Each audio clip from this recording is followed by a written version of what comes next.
Speak some words of love.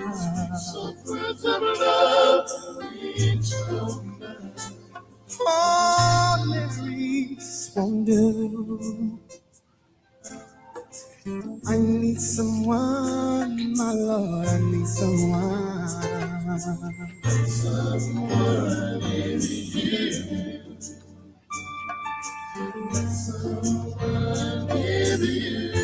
I don't need an ordinary love. I don't need an ordinary love. Lord, I need your gentle touch. I quest in order to find what lies in the heart, soul in the mind, sometimes serenity, then the misery. So many weaknesses and faults I've got to learn to.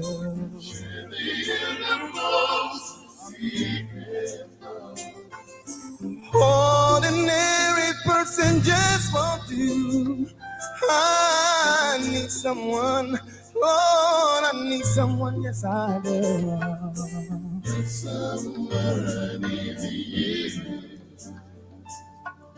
There's someone.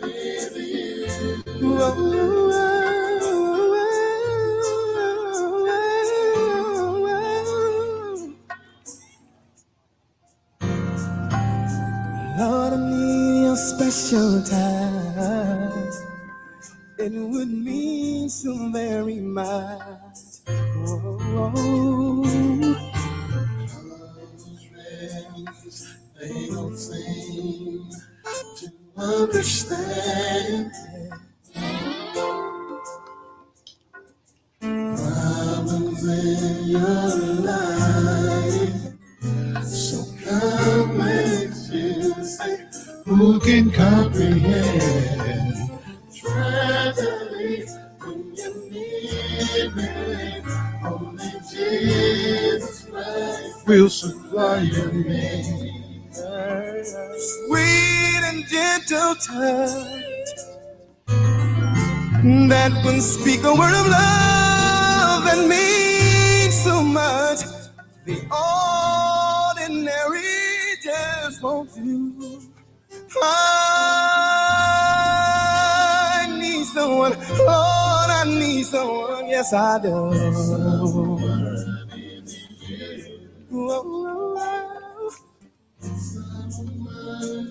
Because the ordinary just won't do. I need love that's pure and true. I can always. The ordinary just won't do. I need love that's pure and true. I can always find it in you, Jesus.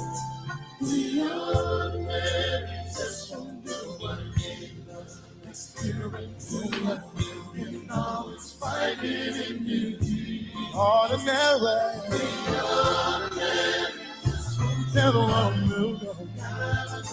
When I really need you, oh, sadly, just won't do. Oh, no, the ordinary just won't do. Oh, my, when I really need you.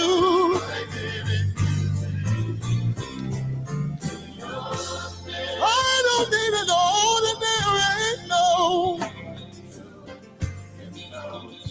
I need an extraordinary, a supernatural, extraordinary, very special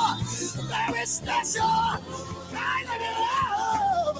That's the kind of love I need. You are listening to Bitter Cup Media, where inspired, controversial conversation matters.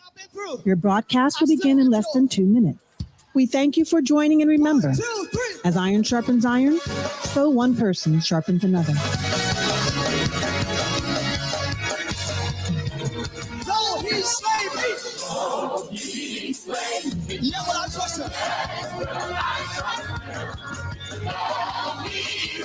I'll trust in the Lord. So talked about and misunderstood.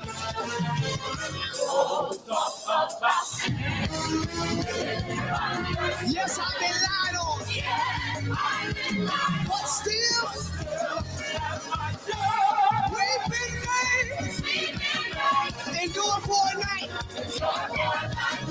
But I'm glad. I still enjoy. After all.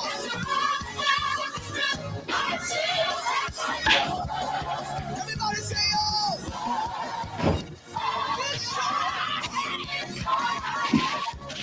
The world can't believe this. Hey. This song. The world can't take it away. Say. Hey. Clap your hands up. Here we go. After all that I've been through.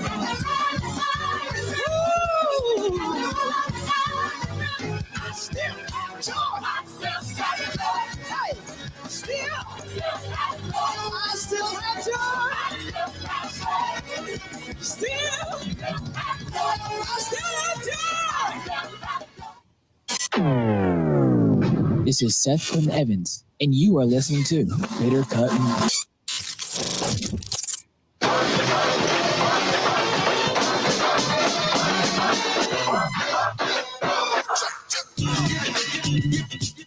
Because the nighttime is the right time to have inspiring, controversial conversations that matter. It's time for Issues After Dark with your hosts, Donna Williams and Dion Evans. Issues After Dark is a deeper dive in today's breaking news, trending social media, and pop culture from a biblical perspective. Gather your thoughts, get your questions ready. Your hosts, Donna and Dion, will be taking your calls via the Bitter Cup Media Zoom line, as well as interacting with your social media commentary regarding today's topics. And now, Issues After Dark with Donna Williams and Dion Evans. What it do? What it be like? Issues After Dark, Donna Williams, Dion Evans. Episode 10, y'all. 10. Wow. Episode 10. Seems like just yesterday. Feels like just yesterday. Yeah. We're going to get into it again. You know, in our opening segment, every show we talk about what was our most exciting thing from the day before. And, you know, we got 2 days to cover, I guess. But let's get to Dion. topics after I say hello, Donna. Hello, Dion. How are you? I'm doing well. Good. I'm just Glad sitting up to hear looking it. at your the bun, your what is that you call that? It's a faux wrap. Faux wrap. Yeah, a faux It makes wrap. me hungry for a cinnamon roll. I'm looking at it, I'm like, I'm dang, sorry. I want a cinnamon roll so bad. I'm so sorry. I have to find another color. How was your weekend? Dion, I live such a mundane life. I stayed in most of the weekend because of the weather, for one thing, and just did nothing. Absolutely nothing. I think it was Saturday night. Mm. It was raining pretty good. Yeah. About 2 a.m. Mm-hmm. And we got up and just got some stools and sat on our porch and just watched the rain just beat down on the streets. Yeah. And then out of nowhere, this dude with like a crazy limp and a raincoat just started walking down the street. And I was like, man, if he speed up or if he come walking, man, I don't want to have to run back in the house or fight nobody. I just want to sit down and enjoy the rain on my porch. And now I'm outside on the porch seeing where he's walking and where is he going. Because I don't, some people are you don't know opportunists. And I anymore. was like, please don't see me as an opportunity today. Please don't. You don't know anymore. Maybe was he singing? Maybe he felt like singing in the rain. No, he wasn't singing in the rain. He was hobbling in the rain. I feel kind of bad for him because on one hand, I'm looking at him like, bro, don't you come across the street. And on the other hand, I'm like, it is raining. It is seriously raining out here. Yeah. and you are in a raincoat. I mean, he's in a raincoat, but I mean, it's still raining. I mean, it was a terrible walk for him. It had to be cold. Yeah. I don't know if he was limping because he'd been shot or limping because he has arthritis in his hip. I don't know, but all I know is it could not have been a comfortable night. Well, it's the age in which we live. Yeah. Let's get into the topics today. Tell folks what we're gonna be popping today. Okay. Topic number 1: avoiding scams. Mhm. Avoiding scams. I ran into an article from Cron 4, and I've heard a lot of scams in my life, Mhm. but I've never heard this scam. Uh-oh. Never heard of this particular scam. We're gonna get into it in segment number 1. Okay. And we asked the question on social media. We asked the question, what are your top 3 advices for avoiding scams? We want those of you who are commenting in the comment section, share it with us. What are your top 3 advices for avoiding scams? Mhm. Segment number 2. Segment number 2, we're going to be talking about, now this was tragic. My wife is the one who first told me about this. I was like, what? Yeah. What did you just say? Mhm. 6-year-old boy shoots teacher. How about that? 6-year-old boy shoots teacher. This comes to us from CNN. School in Virginia. 6-year-old boy, kindergartner, shoots teacher. I had to go read the story. Yeah. And Donna, yeah, I got a lot to say. Yeah. I got a lot to say. But our question for segment 2 is this. 6-year-old boy purposefully brings a gun to school and successfully shoots his teacher in the classroom. What questions does this cause you to consider? Yeah. You got to have questions. There's no way in the world something like this happens and you have no questions. Yeah. Got to have some questions about this one. Segment number 3. This is going to be, I believe, a staple segment number 3 on Mondays. I want to know from you, the people, what did the preacher preach about yesterday? Oh, we had church. We had church. You know what, Donna? Every time I hear somebody say, we sure did have church today, it's always on Sunday. I never hear that on Monday. So I want to stretch the folks. I want to stretch the folks. And I want to know on Monday night, we got what, 24 hours since the sermon, 24 hours since you heard the sermon. Is it still popping? Is it still powerful? Is it still resonating? Do you still remember all the points? I want to encourage those of you who got a good word on Sunday to at least get it to Sunday, to Monday night to me and Donna. So we want to hear, and pastors, don't get mad if your members ain't calling. If your members ain't calling, pick you 1 or 2 members, tell them remember the points and call in and tell us what you preached about, or you can call in. For real. You can call in. Here's our know. question for segment 3. For those of you who attended worship services yesterday, tell me, what did the preacher preach about? Share the sermon title, any points, alliterations, applications, challenges, etc. Wait a minute. Did you say alliterations? Yeah. I know most of these dudes can't preach without alliteration. I can't. Come on. I can't. Point number 1, he's got to have power. And point number 2, he's got to have a plan.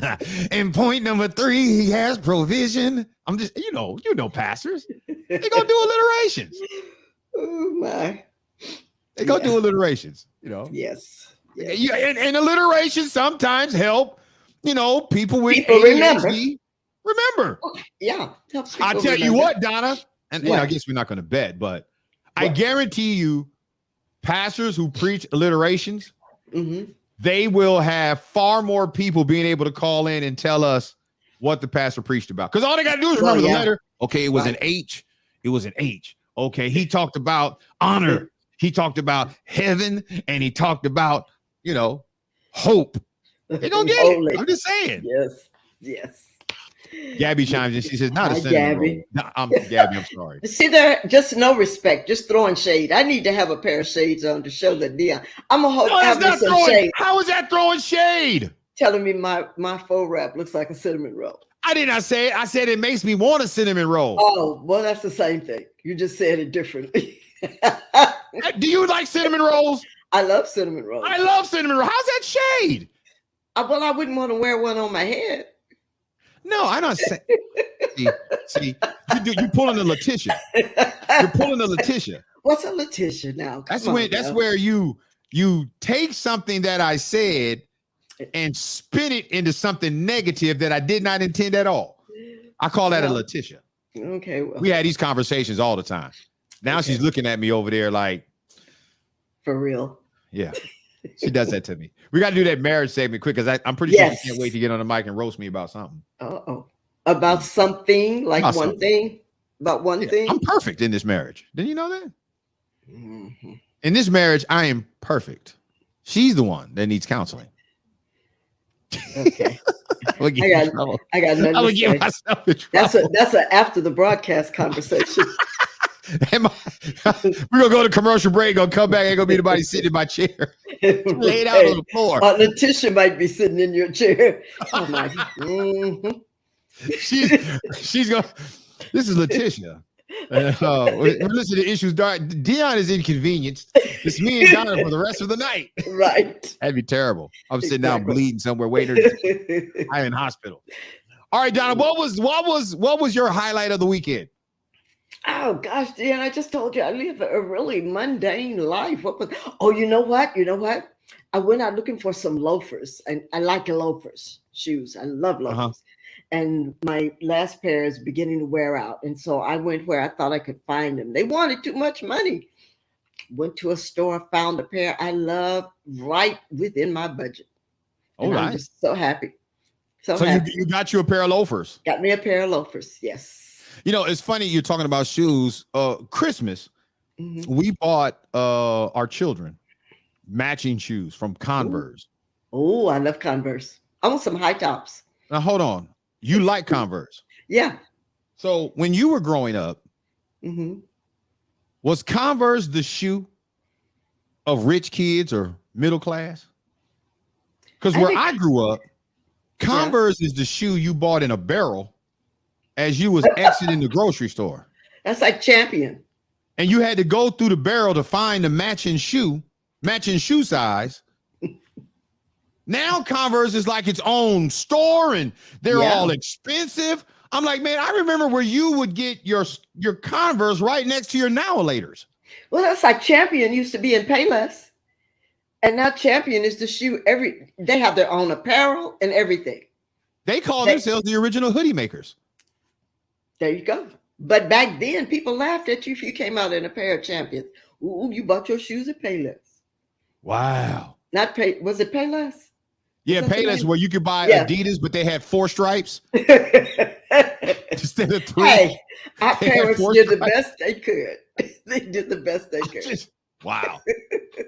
But I was just, while I'm in there and I'm like, you know, Converse is like middle class, upper class shoe.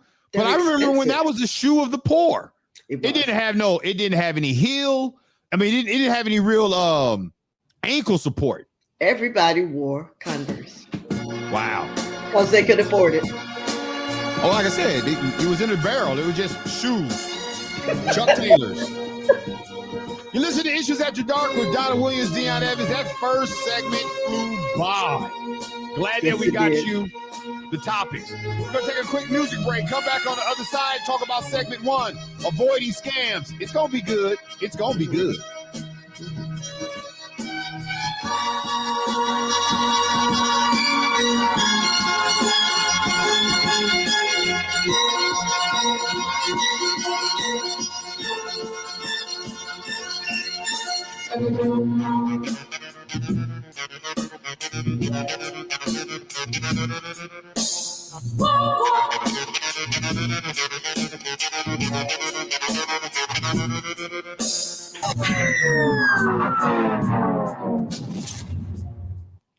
I want you to know, long as I got King Jesus, I don't need nobody else. Do you hear me what I say? Long as I got King Jesus, I don't need nobody else. Come on. I feel like having a little church this evening. Oh, yeah.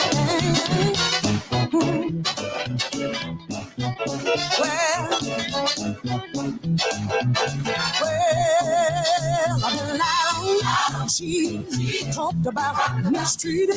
I've been used, scorned, talked about so is wrong. Down, almost to the ground. But long as I got King Jesus, long as I got King Jesus, long as I got him, don't need nobody else. I've been lied on. She talked about mistreated. I've been used, scorned, talked about so is wrong. I've been down, almost to the ground. But long as I got King Jesus, long as I got King Jesus, long as I got him, don't need nobody. Yeah, I don't need nobody else. I don't need nobody else. Brother, father, sister, brother, doctor, lawyer, preacher, teacher. Long as I got King Jesus, long as I got King Jesus, long as I got him, don't need nobody else. Don't need nobody else. Father, mother, sister, brother, no doctor, no lawyer, no preacher, no teacher. Long as I got King Jesus, long as I got King Jesus, long as I got him, don't need nobody. I've been lied on, lied on, lied on, lied on. Have you ever been lied on? Have you ever been lied on? You know what I mean? I've been lied on. She talked about mistreated and me. It's gone. Talked about so is wrong. And I've been all down, almost to the ground.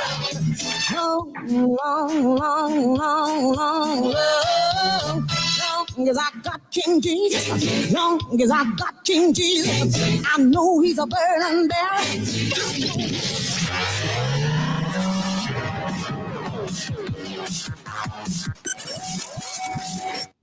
Cry Jesus, not me, 'cause I throw hands. Try Jesus, please don't try me, because I fight. I know what he said about getting slapped, but if you touch me or mine, we gon' have to scrap.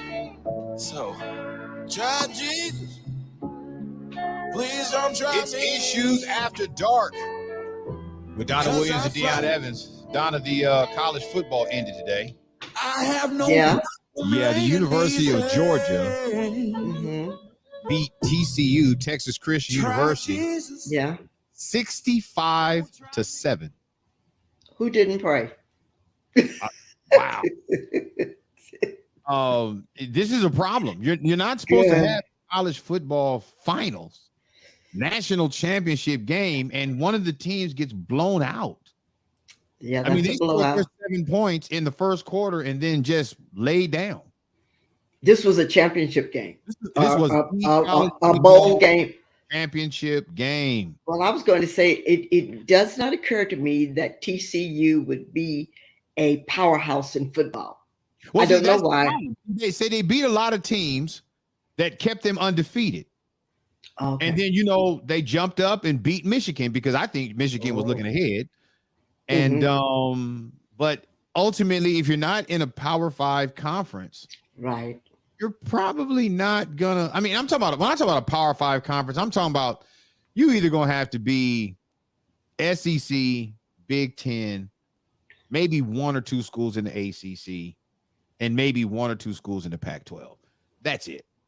Yeah. That's it. If any of those schools, if a school in the Sun Belt goes undefeated and somehow becomes the number 4 seeds and somehow gets into the chance, they're going to get the same treatment every year. Yeah. So Yeah. Yeah, when you said TCU, I thought, football championship game I did not watch. what you didn't The watch? first college football Oh, championship I did not watch. I kind of expected this outcome. okay. So you thought, why bother? Yeah, why bother? It's gonna be bad. Listen, we didn't mention that you popped off yesterday.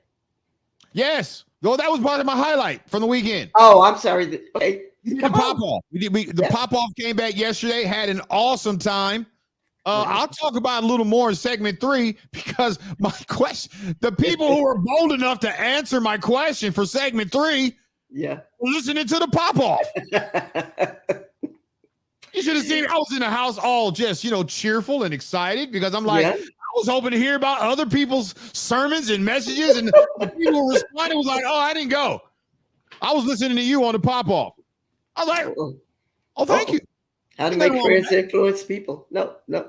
Look, I guarantee you, most people, if you listened to me yesterday, you probably heard more Bible than you heard in the whole 3 hours wherever you went. You know what? I really am going to have a pair of shades, and every time you start throwing it, I'll put them on. All right. I ain't throwing shade. Oh, kidding. no. Let's get into this first segment, Donna. Okay. On 4, TikTok scammer blackmails person using cremated ashes in Petaluma. What? Yeah. What? It's funny when I read it right now, I got provoked a little differently You did? because the opening word is TikTok. Well, yes. Who transacts business via TikTok? I mean, shouldn't that be if somebody wants to do business and it's of substantial finances or sensitive family mementos? I'm not sure I'm transacting that business on TikTok. People believe in that stuff. They trust people on social media. And TikTok, a lot of sponsors. Say it again. A lot of people are selling things on TikTok. Yeah, but we're talking about sensitive stuff. You're talking about, all right, Petaluma. A person tells police they were blackmailed by a TikTok scammer using their loved one's ashes, according to a release from the Petaluma Police Department. How'd they get the ashes? Somebody's ashes, right? Yeah. That's sensitive, is it not? It is. Would I put my family members' ashes in the hands of somebody from TikTok? Okay, so how did they get the ashes? I guess that's what I'm wanting to know. Glad you asked. Can't wait to read. Okay. Right here. Yes.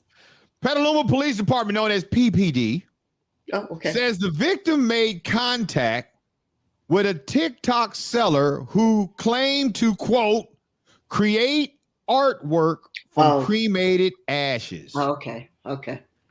After the victim paid the seller and sent the ashes, they reported that the seller blackmailed them and demanded $3,000 to return the ashes. Is this a scam or is this just business gone bad? It sounds like fraud. That's what it sounds like to me. I mean, do you really think there's somebody out there? I'm not saying that it's not possible, but do you really think there's somebody out there who would be, people's number one, what kind of scammer must you be if you are willfully accepting people's family members' remains? You're asking scammers to have integrity. That's why they're scammers. No, that's why they're scammers. They don't care. Easy money. Quick money. This is not that easy. What they're going to create now, to me, if you could create artwork out of cremated ashes, I guess that would be art. Yeah. Have you ever seen anything like that? I'm trying to remember if I've seen something where ashes were put into a locket or something, but not art created out of that. Why would I want art created out of my loved one's ashes? But that's just me. A picture artwork hanging on the wall. And who is that? Oh, yeah, that's my husband. Wow.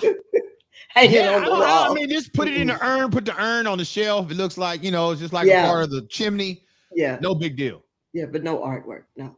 Police say that the victim is sharing their story to keep, quote, anyone else from falling prey to the same heartless crime, close quote. Yeah, It's probably too late. yeah. Too late. But Donna, do you really believe somebody just sat up and created? I'm trying to figure out how to scam people, and I'm gonna have people come to me. So what I'm gonna do is I'm gonna tell people that I can create artwork out of people's cremated ashes. Now I'm just gonna put that out there. Now I'm just gonna wait on people to hit me up, say, "Hey, Uncle Johnny, I got his ashes. I would like to turn into some artwork. What I got to do? Okay, send the ashes to this address and send me the first payment of X, Y, and Z. I'll do the artwork and then send it back to you." There's a saying, there's a sucker born every minute. That is true. There are people that are gullible out there. And this was P.T. Barnum and Bailey Circus. There's a sucker born every minute. There's someone out there who is gullible enough to believe whatever anyone puts out there. Well, I think, I don't think it's too far-fetched to believe that there are people who could do artwork out of ashes. I just don't believe I would send something that sensitive.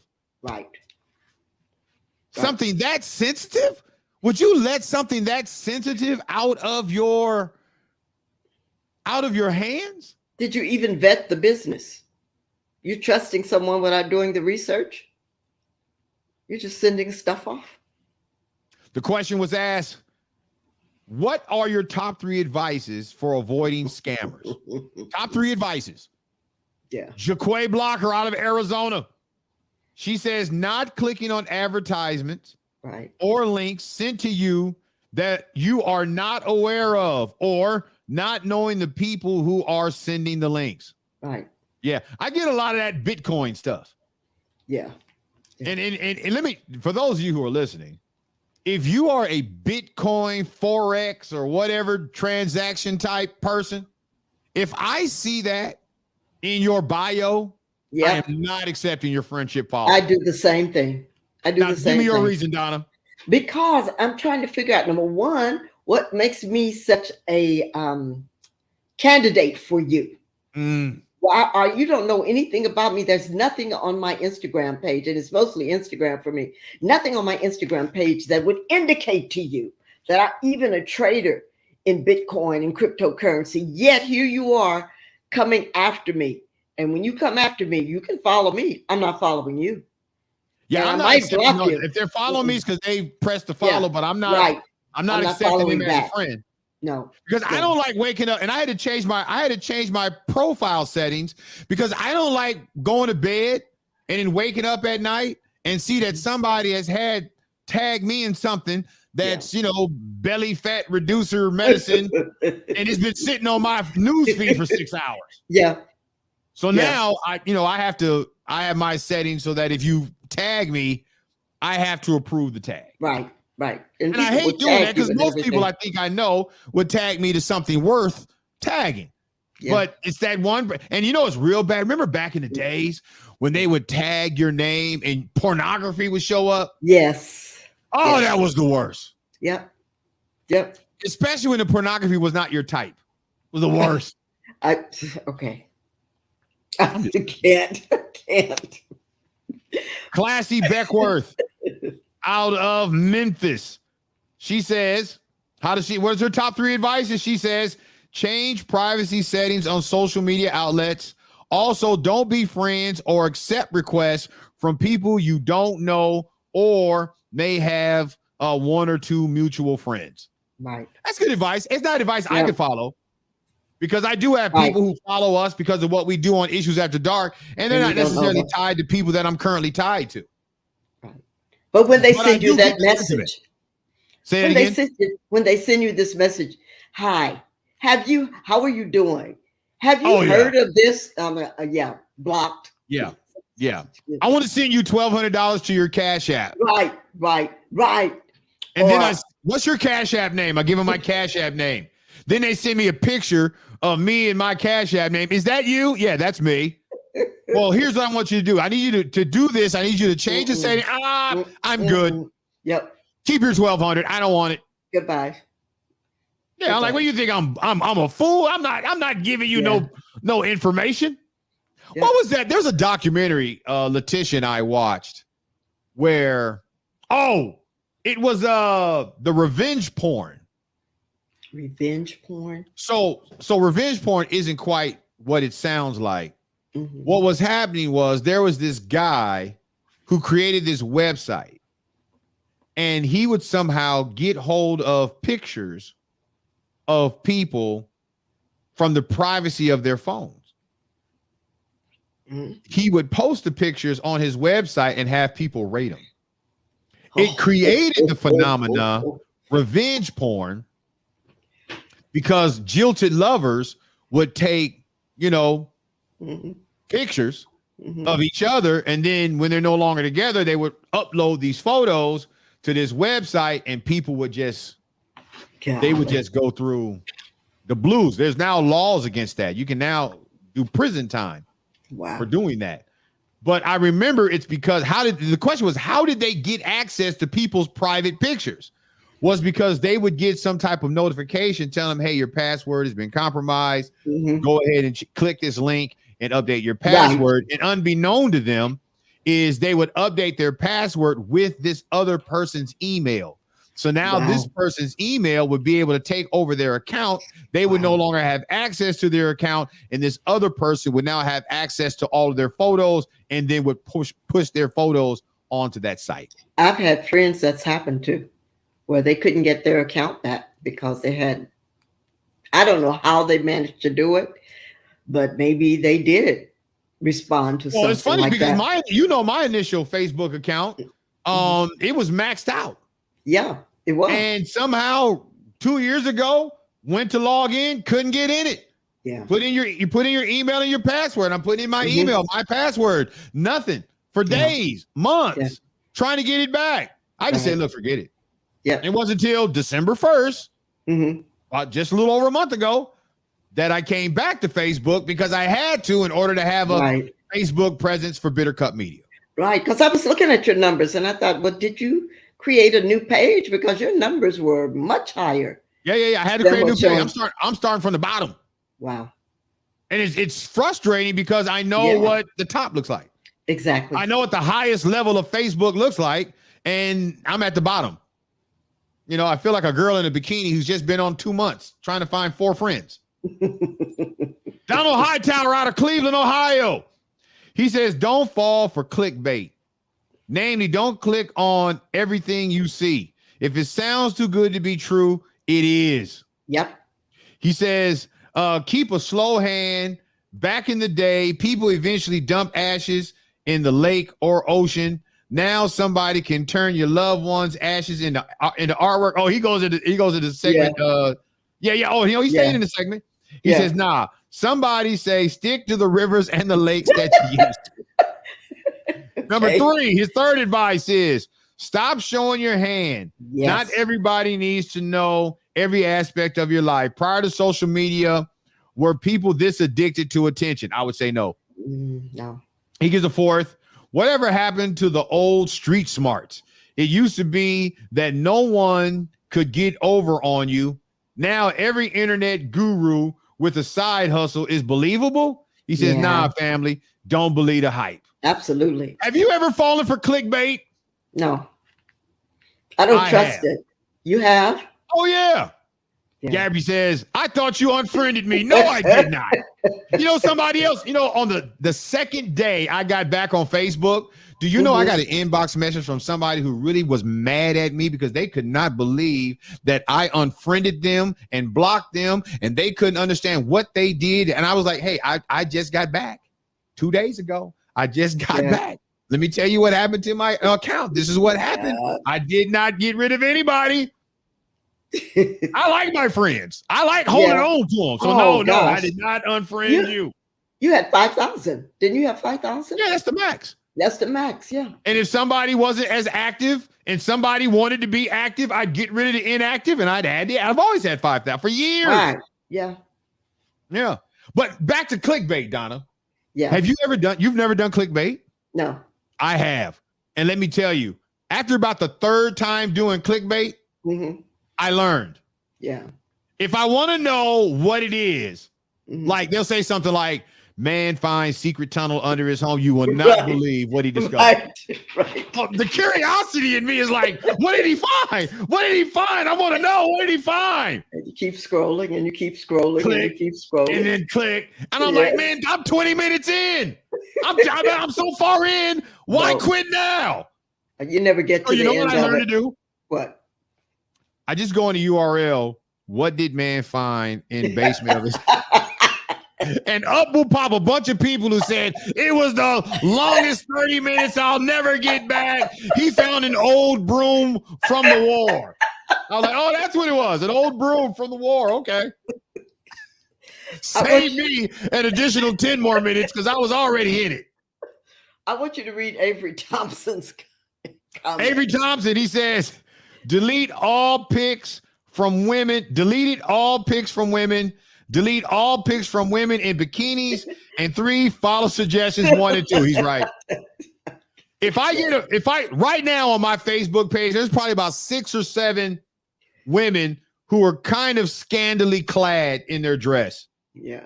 And typically their pages are like a month or 2 old, and we have no friends in common. Yeah. And I'm sitting up saying, look, I'm not into white girls.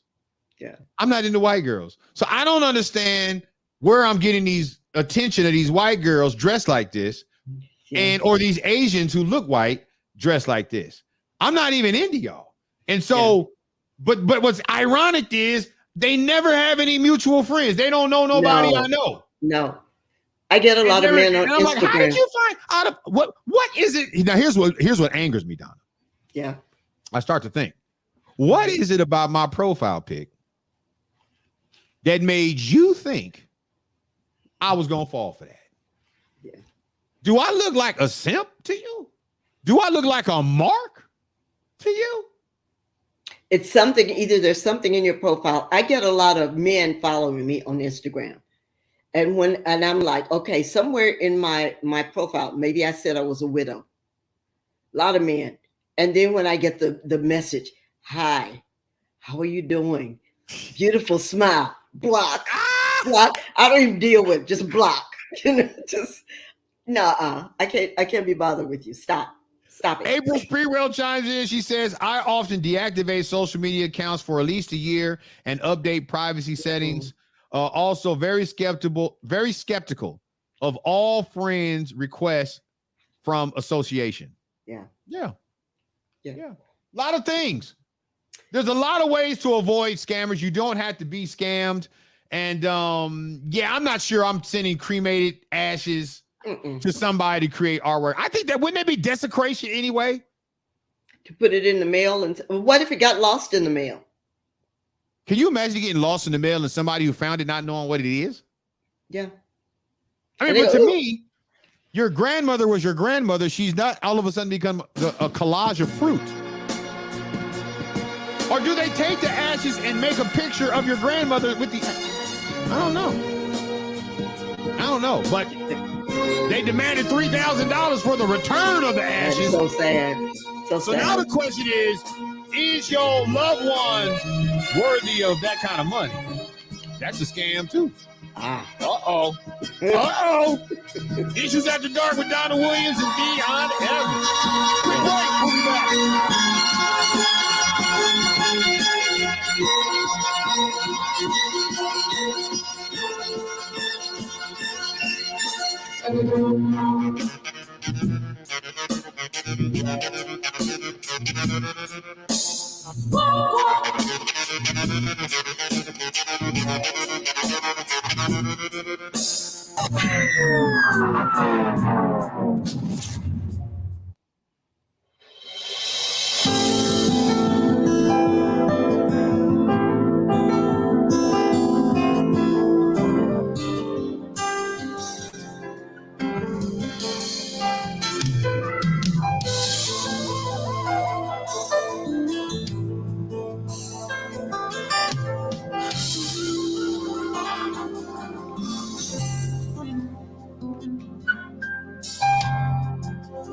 Everyone needs compassion, love that's never failing. Let mercy fall on me. Everyone needs forgiveness, the kindness of a Savior, the hope of nations.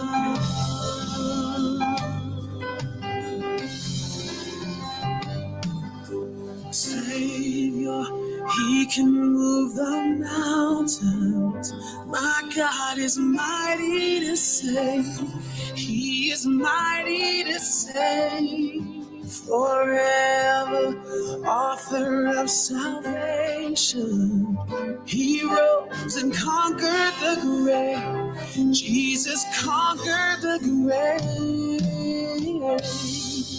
So take me as you find me, all my fears and failures, and fill my life again. I give my life to follow everything I believe in. Now I surrender. I surrender. Savior, He can move the mountains. My God is mighty to save. He is mighty to save. Forever, author of salvation. He rose and conquered the grave. Jesus conquered the grave. Shine your light, let the whole world see. We're singing for the glory of the risen King. Jesus, shine your light, let the whole world see. We're singing for the glory of the risen King.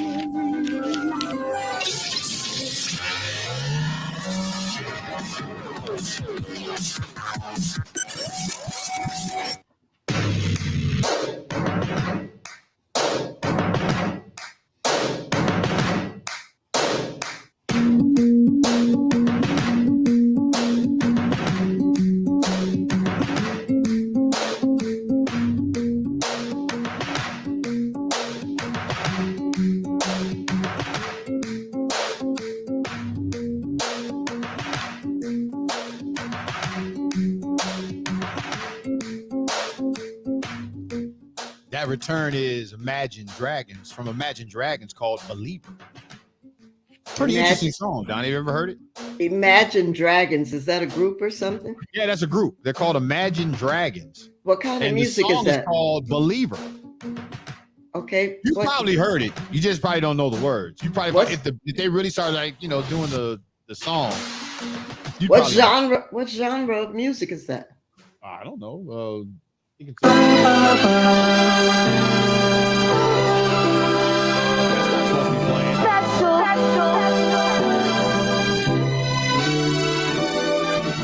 Woke up this morning to somebody in a video talking about something I posted in a video. If it wasn't me, then would you even get offended? Or is it just because I'm black and heavy? Y'all don't hear me though.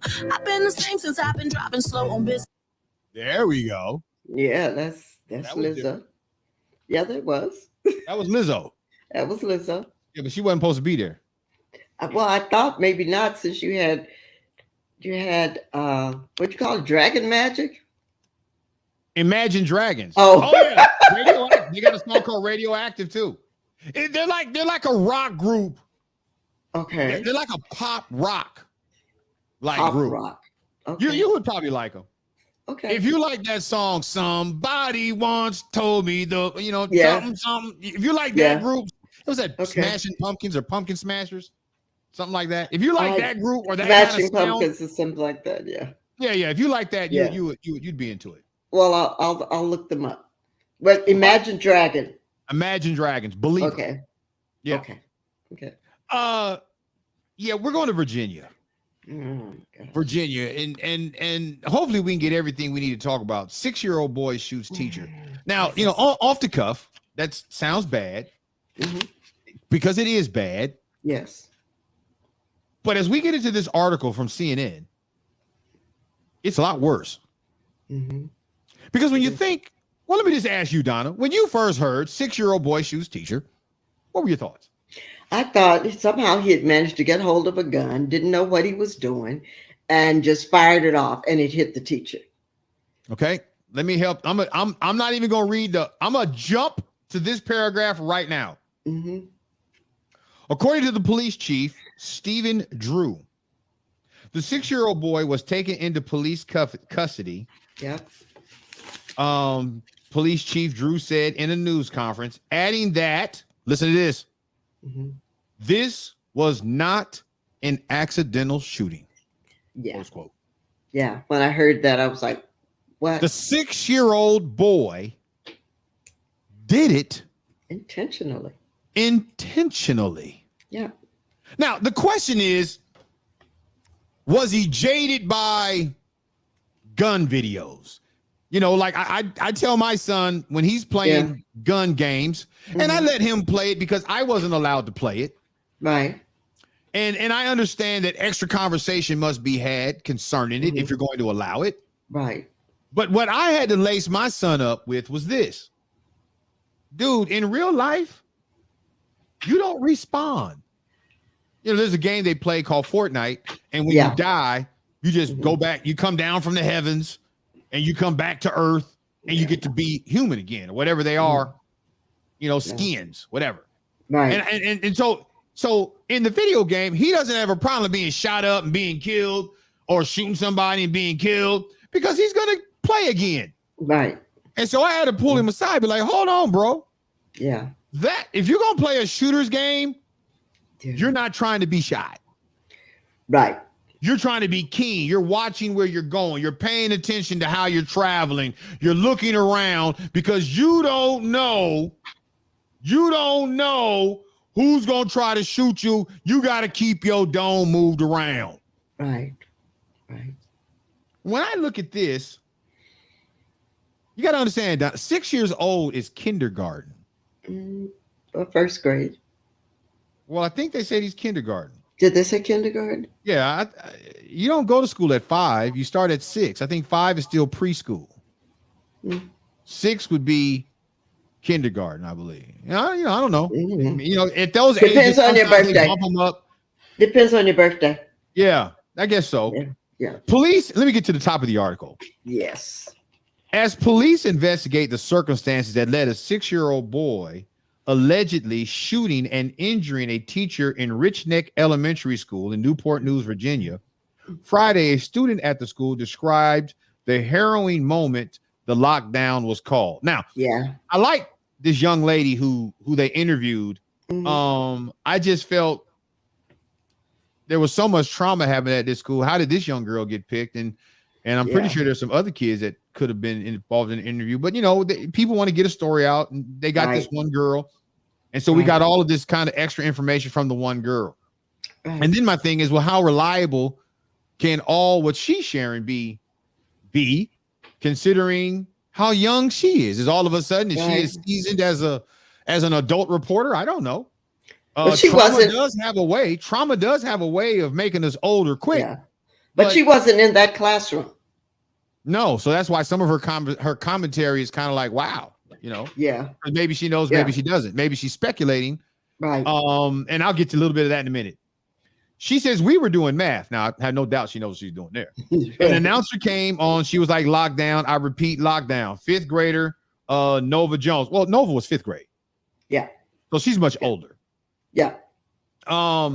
She says she was located in different. She says, I was scared. I was like, my first lockdown. I didn't know what to do. So I just hid under my desk like everybody else was. But look at what she said.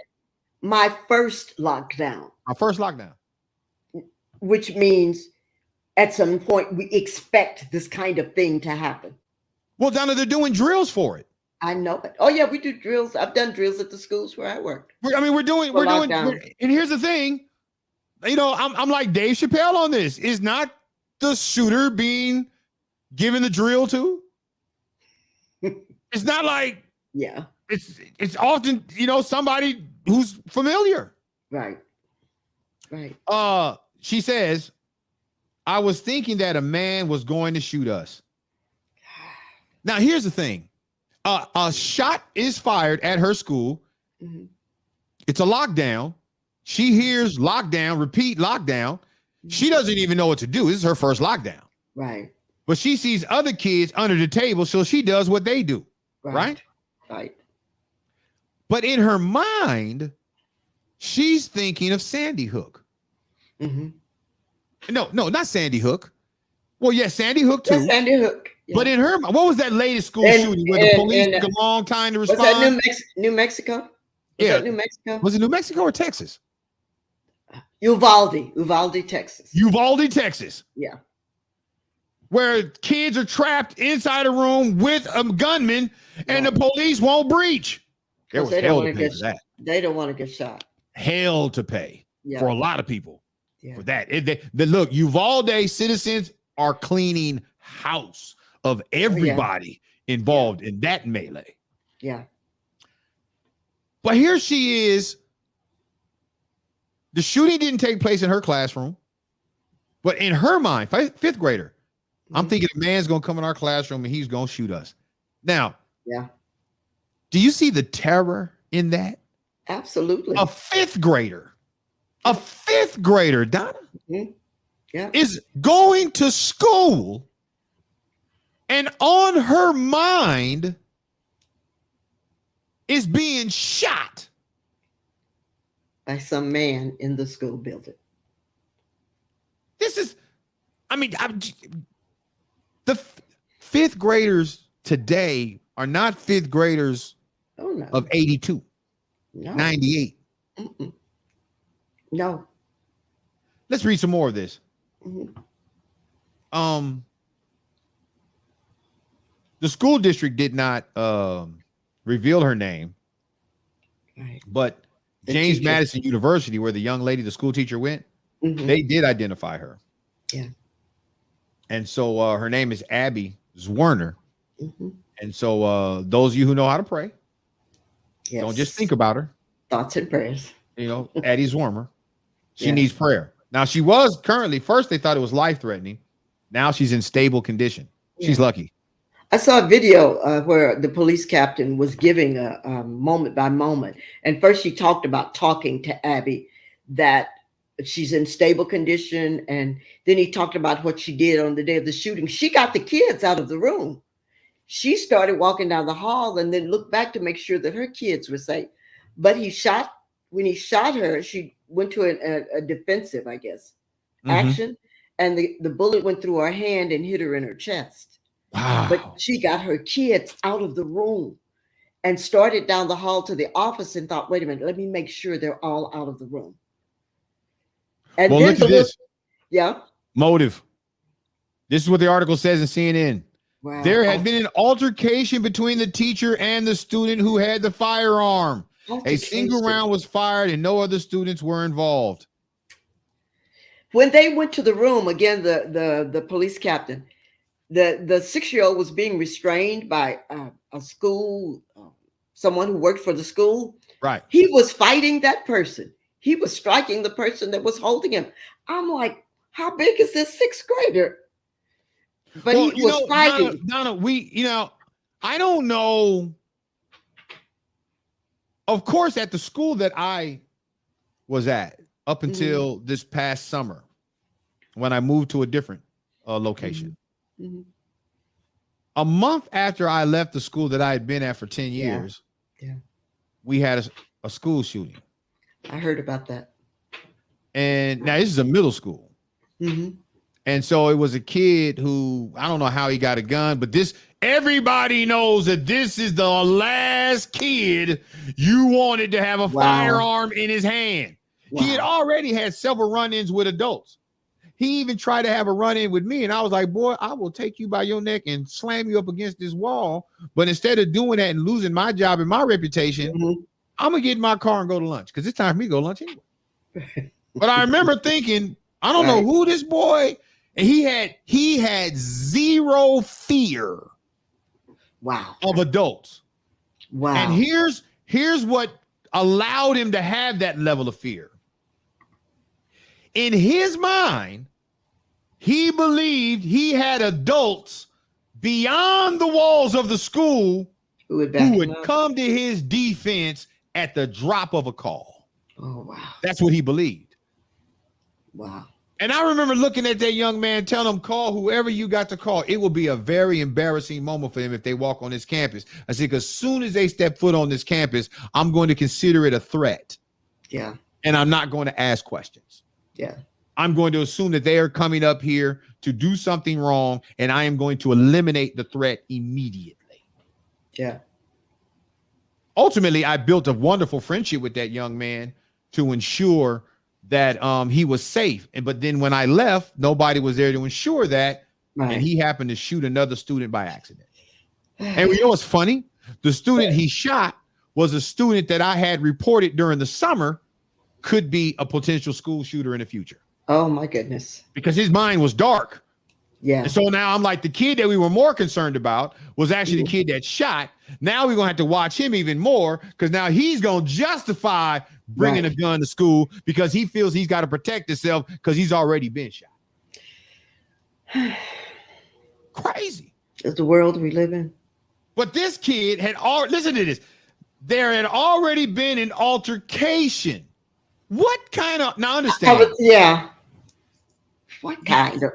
What kind of altercation could a teacher have? Well, you know what? I can't really say that, Donna. We live in a world where in public schools, some of these teachers who aren't used to dealing with students who look like us, but they take the job because they want their loans forgiven. Yeah. They want quick tenure. Right. So there's all of these agencies who will place them in quote unquote urban at-risk schools. Yeah. But they're not prepared for those kids. They think they are, to a certain extent. They think I can go in and I can. No, you can't. I worked with summer programs, and a cohort from a university in the city would come and work with kids from the inner city of San Francisco. And I know people think San Francisco has inner city. They have marginalized communities. All right. And the one thing that I would do with the teachers, I became the individual. You got a problem with discipline with some of these kids, you don't try to do it because you don't know how to handle them. Send them to me. And so I became the person that the kids were funneled to, because you're only here 6 weeks. And some of these kids will break you before you even realize you're broken. So just send them to me, and you just get on with what you want to do, and I'll handle that part of it. It's my concern about public school teaching is that they're teaching these teachers how to teach the lesson plans for their subject matter in the classroom setting. Yes. But there ain't too many classes teaching them how to deal with the environment they're going in. Exactly. I'm a firm believer, like one of the strategies I used to do when I was hiring coaches in inner city school, I would make sure that I would have some of the interviews at night. I need you to see what it looks like here at night. What does it sound like? What does it smell like? And I remember there was this young girl fresh out of college. She wanted to coach our volleyball team, and she lived in Redding, and she was moving towards the Bay. Bless her heart. Oh yeah. We had her come up there, and I'm like, when she turns down this street and that street, and she see the brothers barbecuing, and she see the sisters braiding outside, we may not see her anymore. Right. And we sure enough didn't see her anymore. And I ain't mad at her. No, you're straight. Officers rushed to the school. Nova, the young lady they interviewed, the 5th grader, texted her mom. Listen to this. She texted her mother, "Mom, help." Yeah. Can you imagine being at work on a job that's forcing you to be in person, and you receive the text message, "Mom, help," and you find out as a parent that your child is on lockdown because somebody has been shot? Yeah. Can you imagine being that parent in person, having to go ask a supervisor if you can take the rest of the day off? You know what? There would be no asking. I'm out the door. Whatever the repercussions are, those are the repercussions. I'm not waiting around for you to give me permission for me to go see about my child. That's not going to happen. That's not going to happen. This statement here, the police captain, is it Sharonda? I don't think Rhonda. a 6-year-old is a 6-year-old is criminally culpable. That's their issue. They said, we don't know what to do with this. I don't even know what can you do with it? Right now, they have the little boy in a medical facility treating him. I don't know what that means, treating him. They have him in what type of facility? Did you say a medical facility? Yeah, medical facility. Not mental facility. No, medical facility. Medical facility. Oh, okay. Medical facility. Like the Child Protective Services. They don't know what to do with it. No one knows what to do with this 6-year-old boy. I don't know that you could do anything. Yeah. I mean, if I was shot, somebody better do something. Yeah. But I think the parents. Oh yeah. We'll pick that up on the other side. Absolutely. Yeah. Let's pick that up on the other side. Mm-hmm. I see the comments picking up. I love it. Mm-hmm. Issues After Dark, Donna Williams, Deanna Evans. We will be back with more of segment 2. And your call.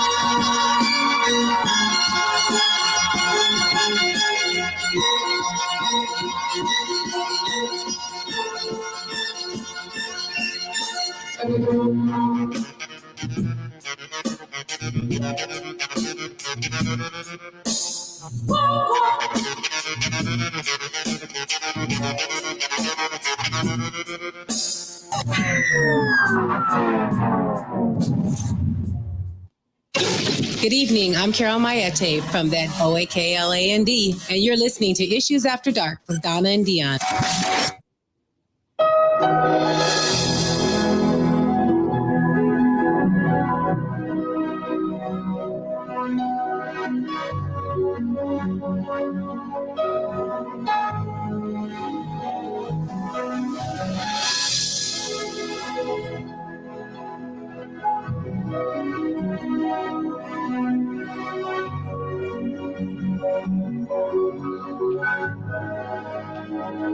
You are here, moving in our midst.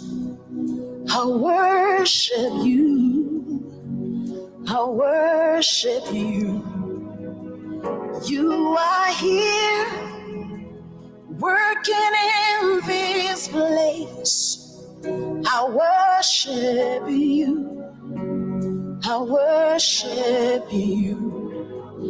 You are here, moving in our midst.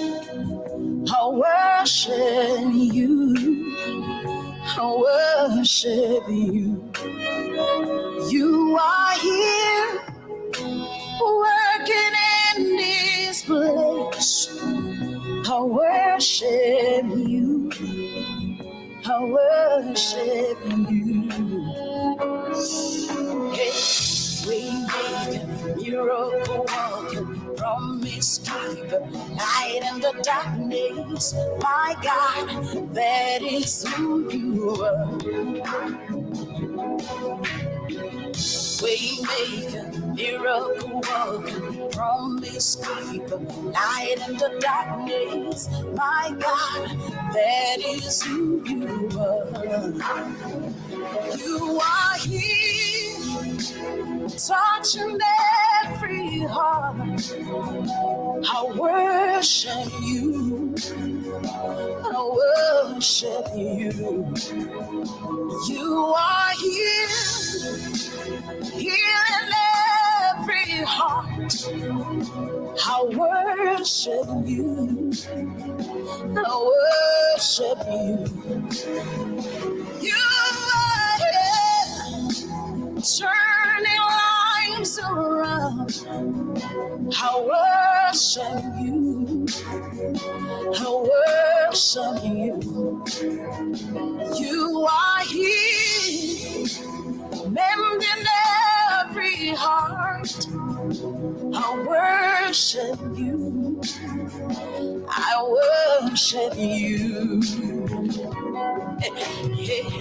We make a miracle walk, promise keeper, light in the darkness. That is who you are. Yeah, we make a miracle walking, promise keeper, light in the darkness. My God, that is who you are. You wipe away all tears. You mend the broken heart. You're the answer to it all. Jesus, you wipe away all tears. You mend the broken heart. You're the answer to it all. To it all. Jesus, yeah. We make miracle walker, promise keeper, light in the darkness. My God, that is who you are. We make miracle walker, promise keeper, light in the darkness. My God, that is who you are. You are here, touching every life. I worship you. I worship you. You are here, meeting every need. I worship you. I worship you. Oh,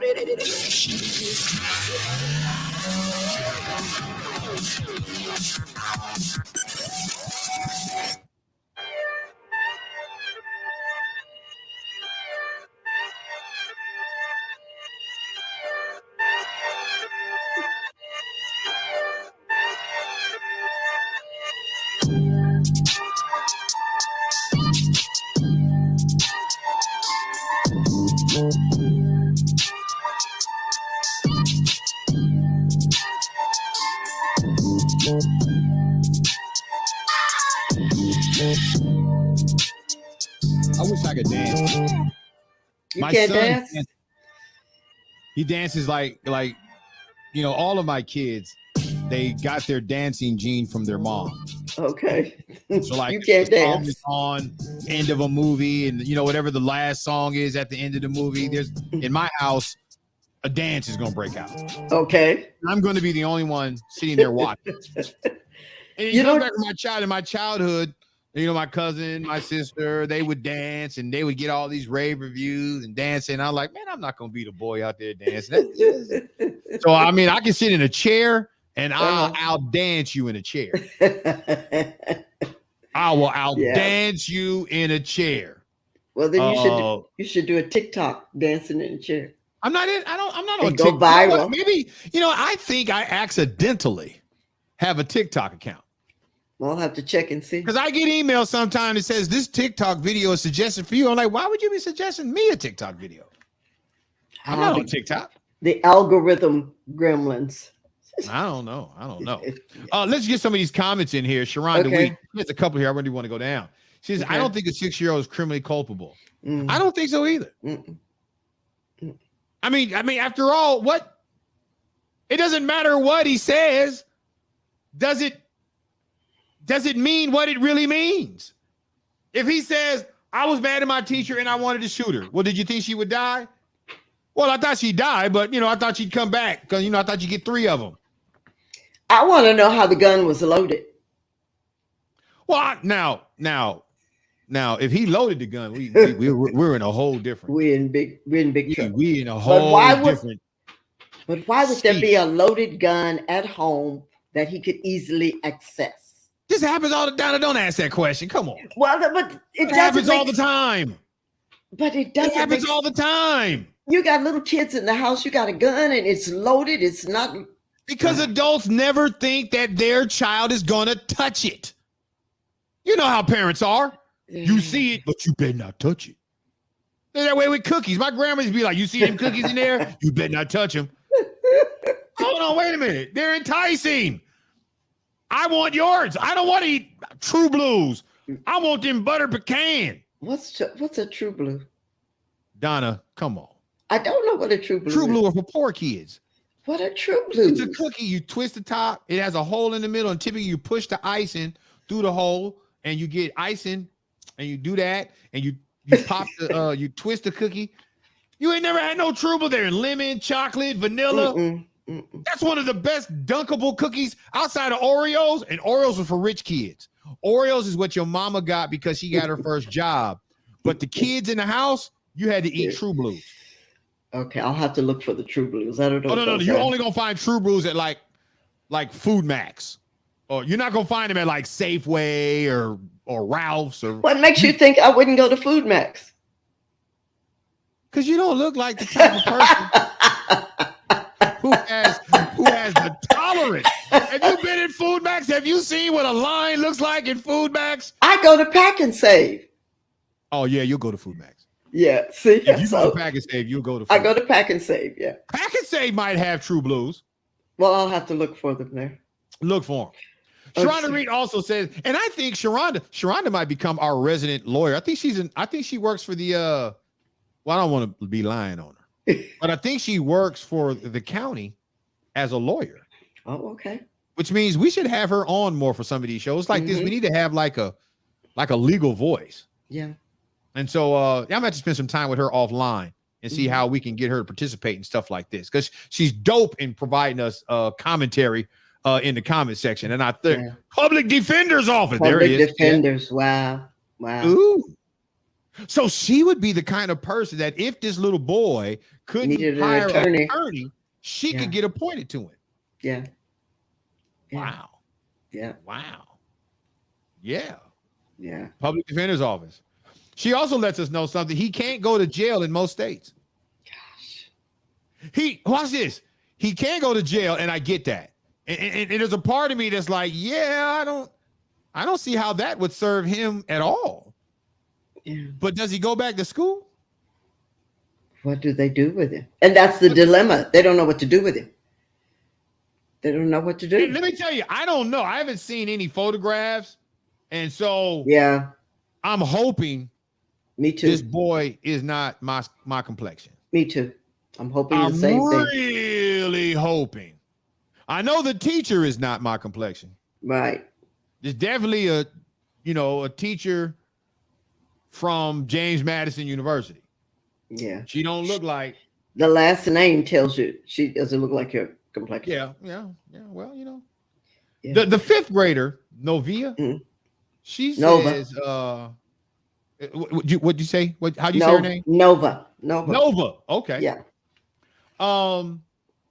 Though she was able to return home safely, the article reads, Nova said she had trouble sleeping at night. Worried that, quote, he still had the gun. Yeah.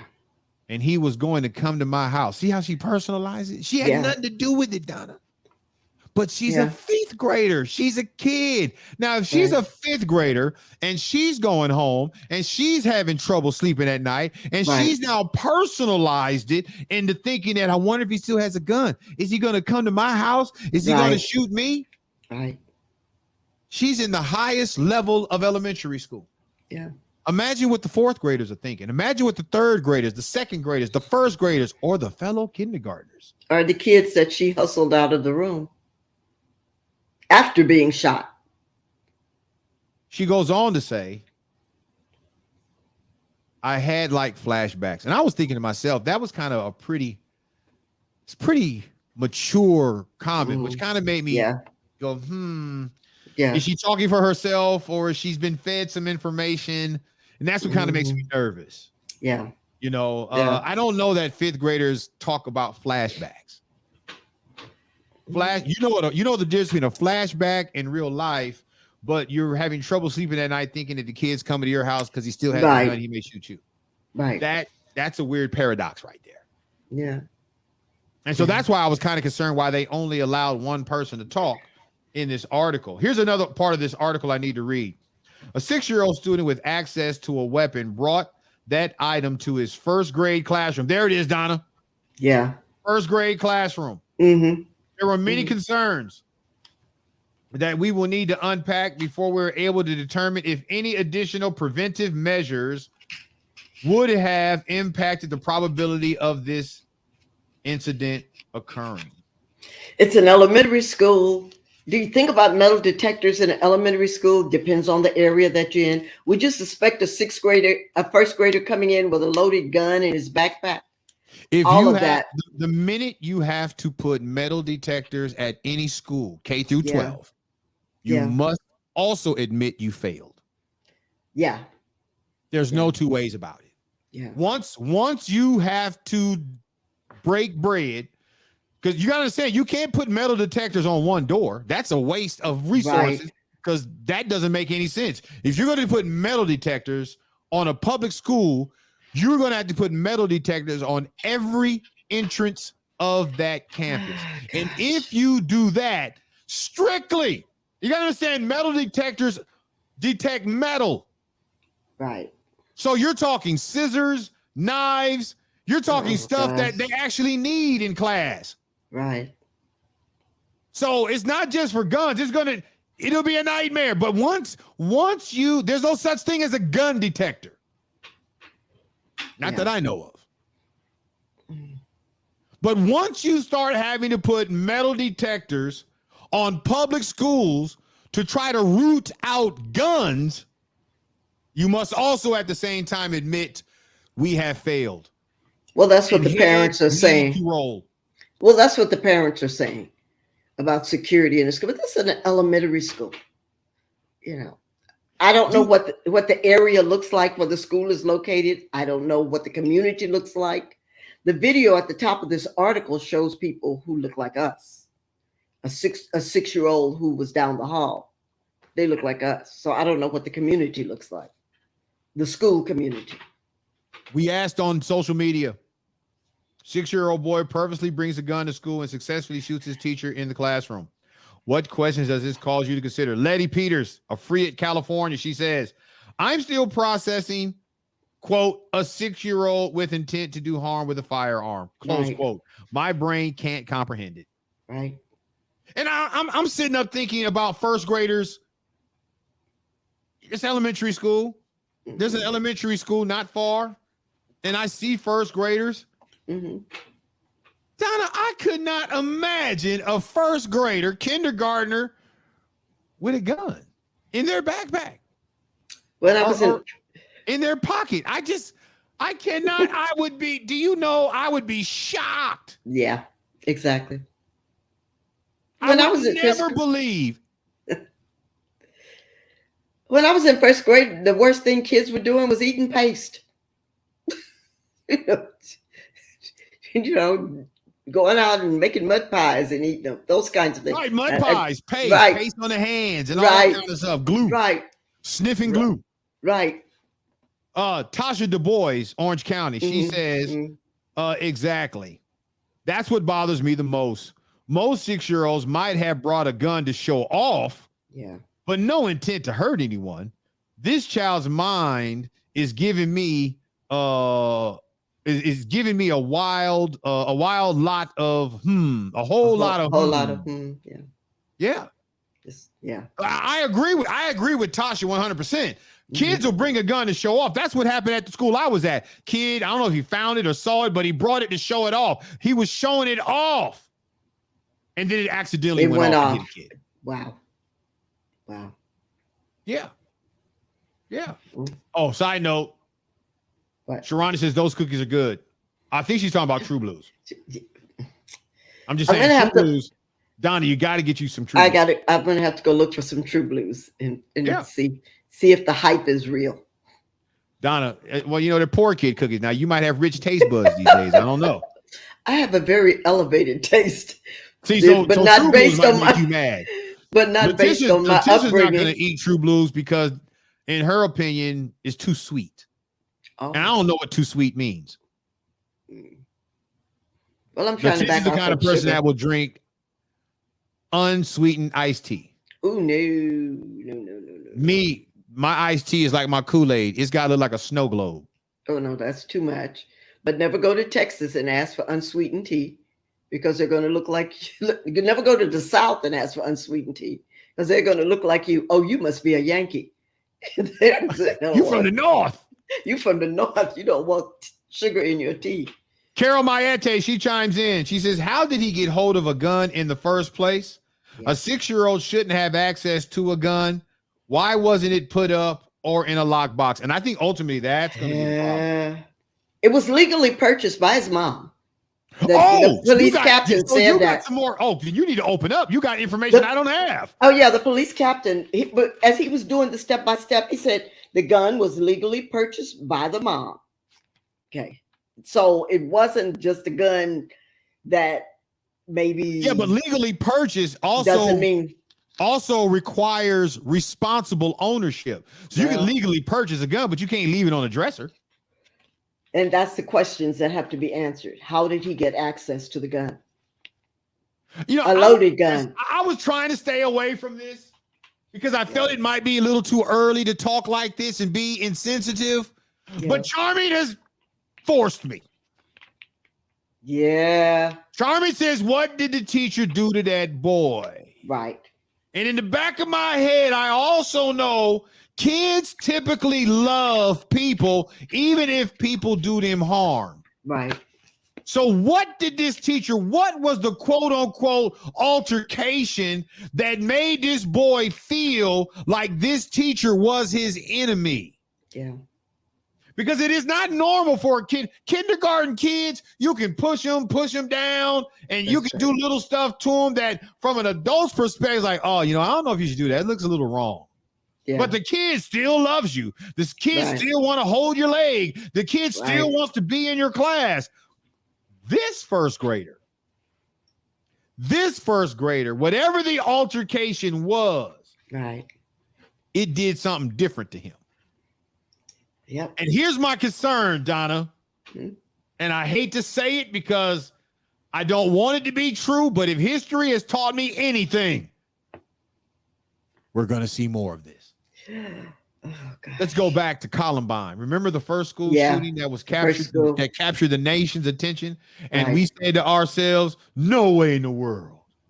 How could that happen? 2 kids, entitled kids. Yeah, making bombs and putting together a cache of guns and then come to their school and shoot it up. Yeah. How dare they? Right. And we thought for sure that won't happen again. And it's happened again and again and again and again. And according to our article, I believe they gave us a national stat.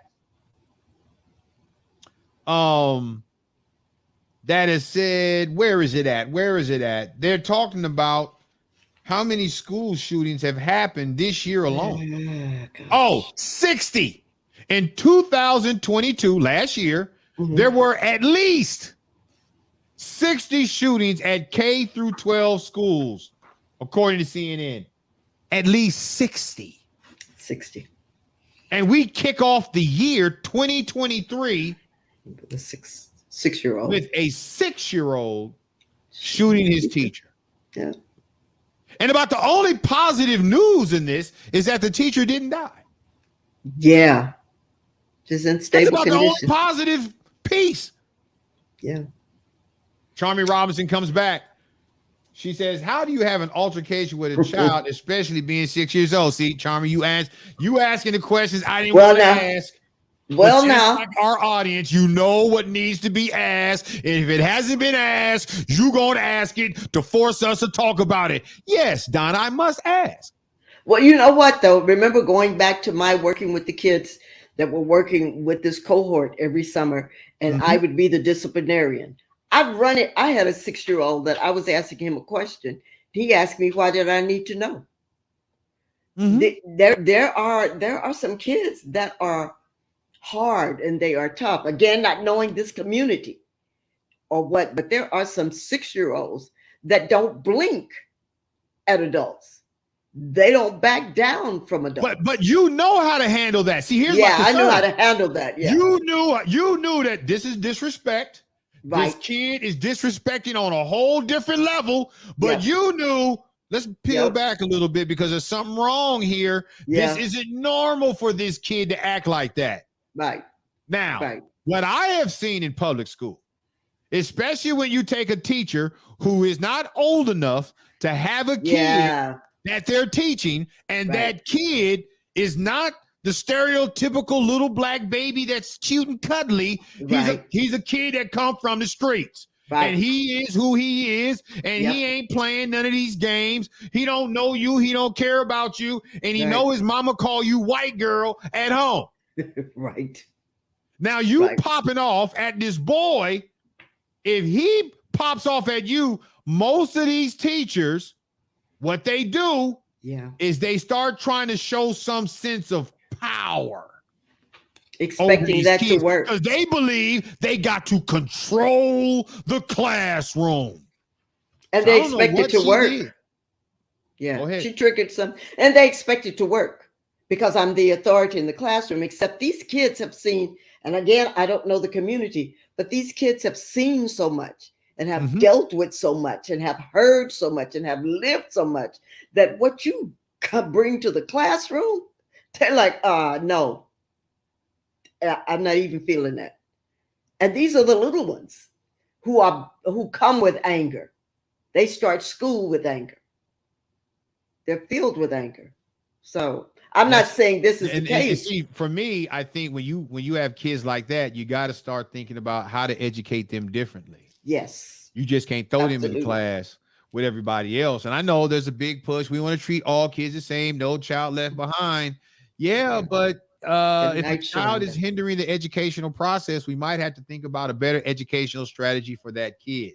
Yeah. Not cause other kids to be remedial or left behind or dwarfed because we're trying to allow this kid that needs special training, special classes. Yeah. We're trying to make them feel like they don't need it by putting them in a regular class. Sharonda said good night. We'll see the mother facing charges. Probably so. Yeah. Yeah. Probably so. If she didn't, unless that boy got her keys and unlocked the lockbox and took the gun out and she didn't know, if she did not have that, if she cannot prove that that gun was safely locked up, that boy may have bigger problems than any consequences for his actions. He may be removed from his mother for quite a long time. Yeah. Charmy says, those are the ones who require a bit more love and attention. And here's the thing, Charmy. Teachers that are gentrified teachers coming into a community that they've never lived in, never worked in, they don't have people coming to their dinner table that reflect the parents of the kids that they're teaching. They don't know how to love. They don't. And show attention to those kids. They see those kids as the stereotype that they've been taught in the communities they live in. Right. And so they try to be tough, and it doesn't work. Does not work. I'm sure sooner or later we'll hear more about the altercation. Yeah. We might find out that the boy might have done a wise decision. Not nice, not right. Yeah. But we might understand it better by and by. Right. Issues After Dark with Dion and Donna. We'll be right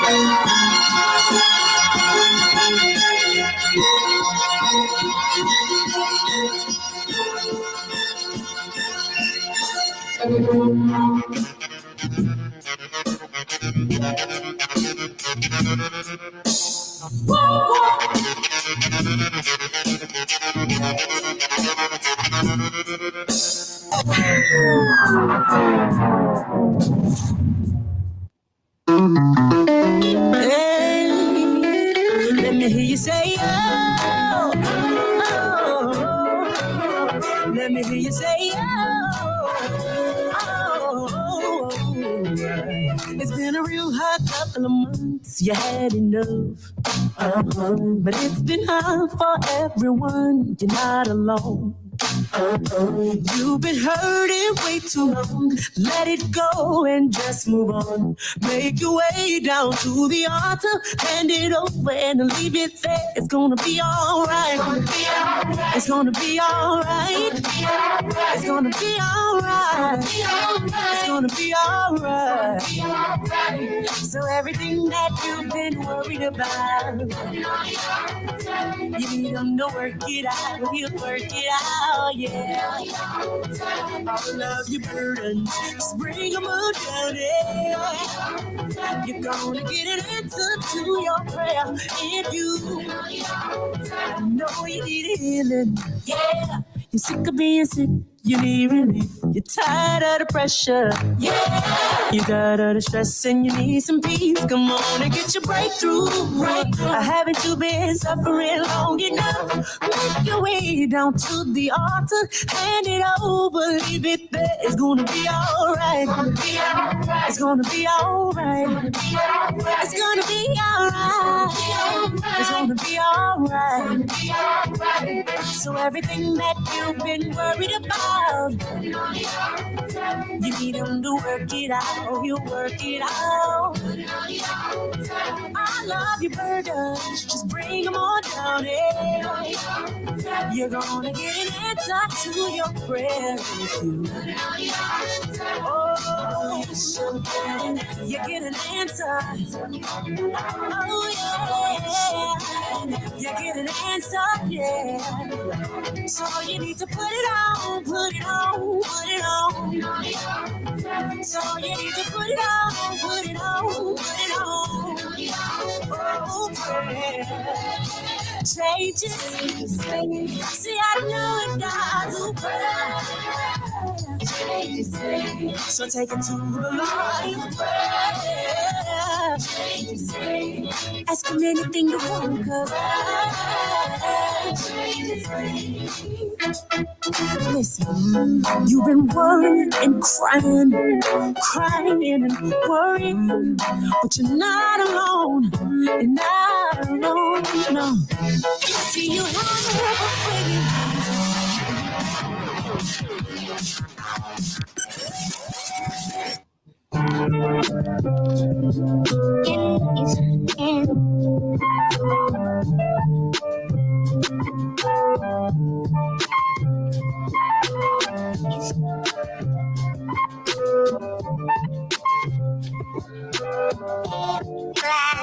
Black, my skin is black.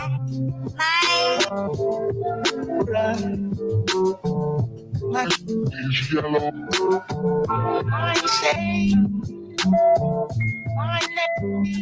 We're back. It's Issues After Dark. Donna Williams, Dion Evans.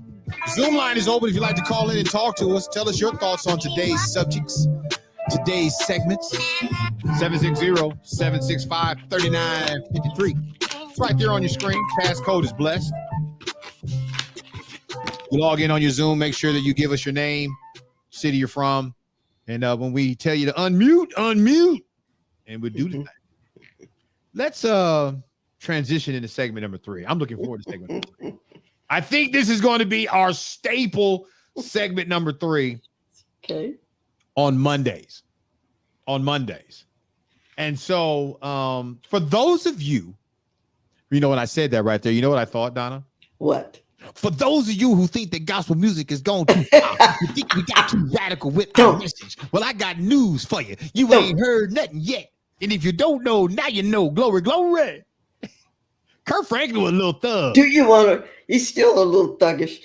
I saw a video and Kev on Stage, Instagram comedian, talked about how Kirk Franklin's arms, the muscles he had, he was like, this little dude is tough. He's like, somebody said, yeah, he got muscles. Yeah. Oh, his arms. You should see his arms. So I guess, I guess I ain't seen him in a while, but I guess he got to get strong because his son sounded like he wanted to fight. Well, that's what someone said. He built it up so he can handle his son. Comments are out of line, of course, in some of these threads, but somebody said, yeah, Kirk Franklin building up for his son. Like, Lord. Celebrity boxing. Well, he needs all that. It needs to build up for his shows. I mean, you got to stay in shape. He's got to stay in shape. Energy show. Yeah. Yeah. So he's got to stay in shape. But yeah. So here's our segment 3 question. Mm-hmm. For those of you who attended worship services yesterday, tell me, what did the preacher preach about? Share a sermon title, any points, alliterations, applications, and challenges. Alliterations. Let's talk about sermon titles, Donna. What do you believe? Do you like catchy sermon titles? That's a good question, because I like sermon titles like I like my book titles. I want them to suggest what's going on, but I don't need them to give me the whole story. Right. I want them to challenge my thought process. Oh, well, that's interesting. Let's see where they're going. I don't like the trendy kind of catchy, because then it begins to sound like a motivational speech. Yeah, for me, sermon titles have got to be reflective of the message. Yeah, exactly. You know, I don't want a sermon title. I don't want a catchy sermon title. And then 30 minutes later, I realize that's all you got is the repetitive mentioning of a catchy sermon title that has no substance to it. That's just how I am about sermon. Yeah. For me, sermon title, plain Jane sermon title, make the content memorable. Right. Like they should connect. They should connect. Absolutely. I mean, if I remember the title, but I don't remember what the text was about, or the whatever you presented to me has nothing to do with the title. The title is just to kind of make me go, woo, you know, to titillate me. There's the word. Yeah. To make me get excited or think, oh wow, listen to that. And what do you think about points? Is more than 3 points too much? You know what? To me, it sounds like a pattern. I mean, are there only 3 points in every sermon? Well, I understand it. More than 3 points? I mean, if you can't add in my 6 point, I mean, after a while, like, come on, bro. No, but I don't mind if you're taking me somewhere. If you're just throwing points out there, because sometimes the 3 points don't make sense. I don't get that. So the point system to me, again, feels like a pattern. And I know that that's maybe how you were taught to put together a sermon, 3 points, point 1, 2, 3. I get it. But after a while, I'm like, well, how about just hanging with that 1 point and expounding on that 1 point? Yes. You know, see, I'm a firm believer that, you know, I don't know about points. If I don't know how many points are in this message, because if I'm preaching the text, the text is the point. Right. And I may, so it's probably not, here's the next thought. Here's the next piece. This is how this is connected. I think points can get you messed up. Yeah. I like what Gabby says. Gabby says, I like life application sermons. To me, it's not even really a sermon if it's not life application. If you can't tell me how this text fits today, then why are we talking about it? Right. She also says this, I thought was very funny, but very true. 3 points are for inexperienced preachers. Somebody mad because you done talked about her grandson. She was so excited that he got his little 3 points in yesterday. You just called him inexperienced. And she ain't lying, though. Yeah. She ain't lying. It's safe for the inexperienced preacher to have point 1, point 2, point 3. You have a pattern to follow. Yeah. And then you don't go off track. I hope you don't go off track. Well, hopefully their manuscript. 3 points. If you're a 3 point, you probably need a manuscript. Yeah. Or some note cards or something. Right. You can't just do the bullet points and then build from the bullet point. That's our brother Avery Thompson chimes in out of Arkansas. He says, I ain't gonna lie. I disconnect a lot of time when the pastor gets up. That's another segment. Y'all are acting up tonight. You need to quit it. They are classic issues after dark tonight. They are classic issues after dark tonight. I love it. Giving me all kind of energy. Yeah. Yeah. So I mean, sometimes, you know what I don't like? What? I only go to worship service for the word.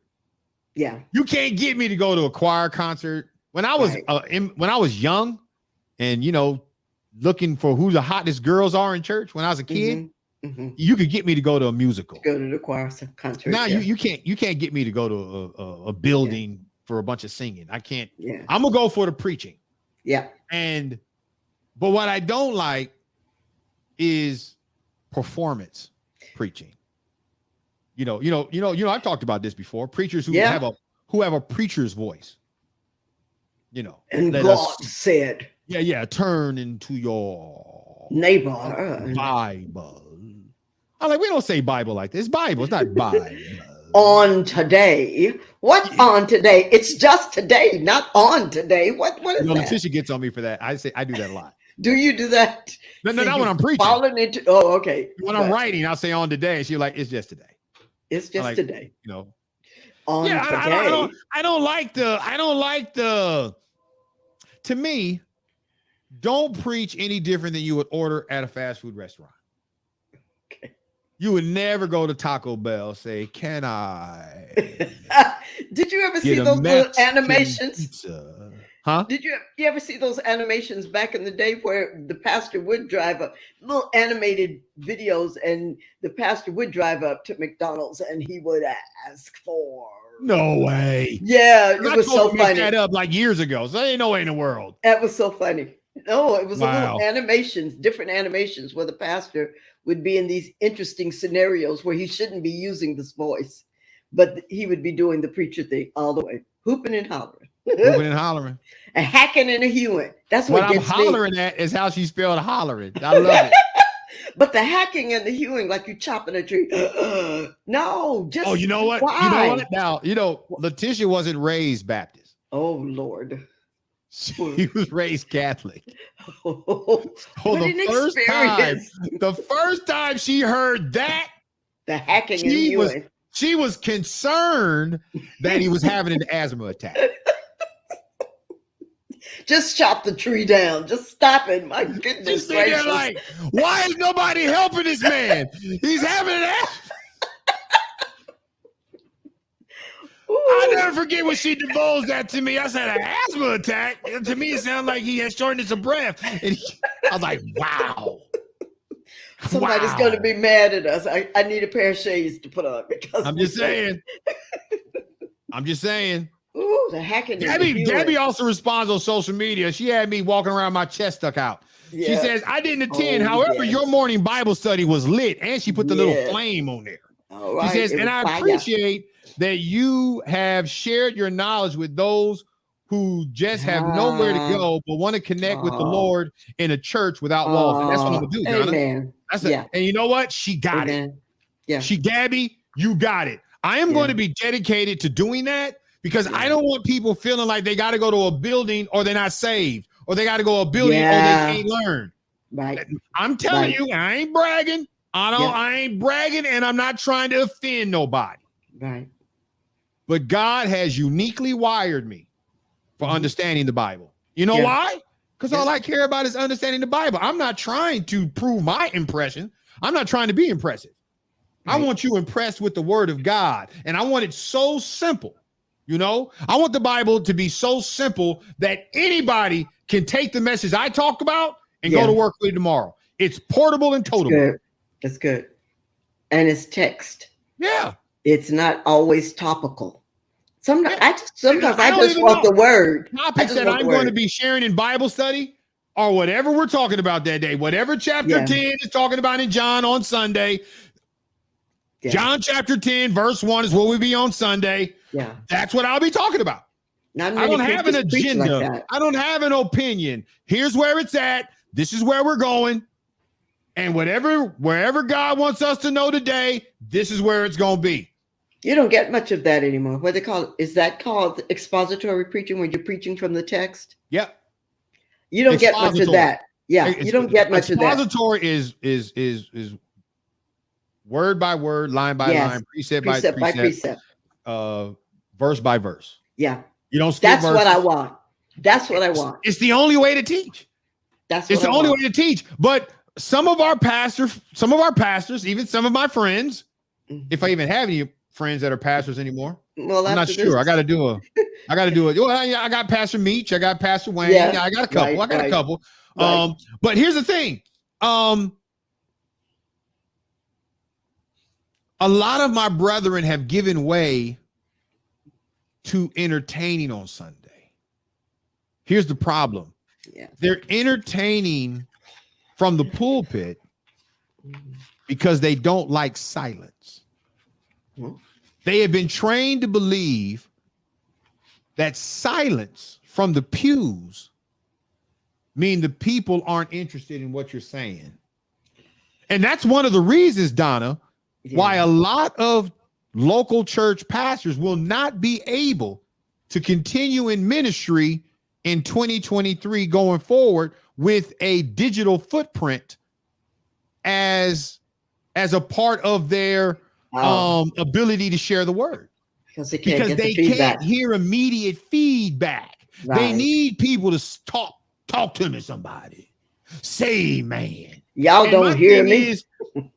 I don't come to the pulpit right needing your affirmation to share what I came to the pulpit to share. Right. Before I step in that pulpit or before I share on this mic on Sunday mornings, I already know what I'm saying. Already know where I'm going. Mm-hmm. Mm-hmm. I study on that level. You see what I'm saying? Yeah. So that and here's the thing. And I tell brothers, I'm like, look, you think that people heard a word from God because they were making noise. I said, brother, the making of noise is what causes the people who need to hear a word not to be able to hear it. Yeah. Yeah. Yeah. I have people who will stop me today and like, you preach at my church and you preach. They can tell me sermons I preached from years ago. See? Not trying to be deep. Like I said, we don't need to be going down to the deep treasures of your word. No, the stuff on top still applies. That stuff up top is still good. And when you're mining, you start with the surface and dig down. You don't get to the gem right away. You're building to that. You're digging. I want to be challenged when I sit down to hear a sermon.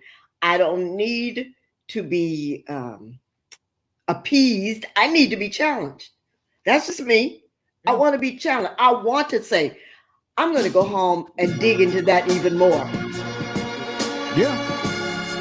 Well, that takes us to is this our last break of the night, Donald? Fast. So here's what we're going to do. We'll stick to this subject when we come back and wrap everything up for the show. We got a couple of more segment questions to hit up. Issues After Dark, Dion and Donna Williams, Dion Evans. We'll be back.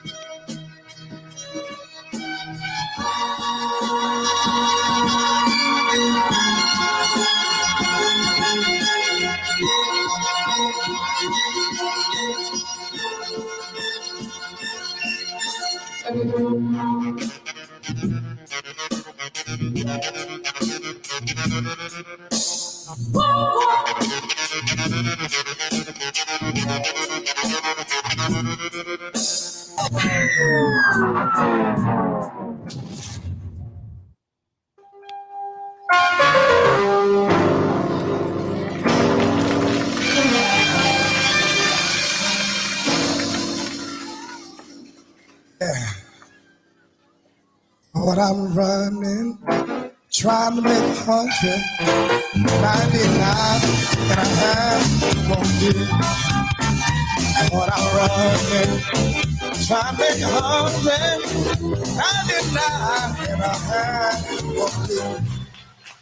Lord, I'm running, trying to make 199 and a half won't do. Lord, I'm running, trying to make 199 and a half won't do. 99.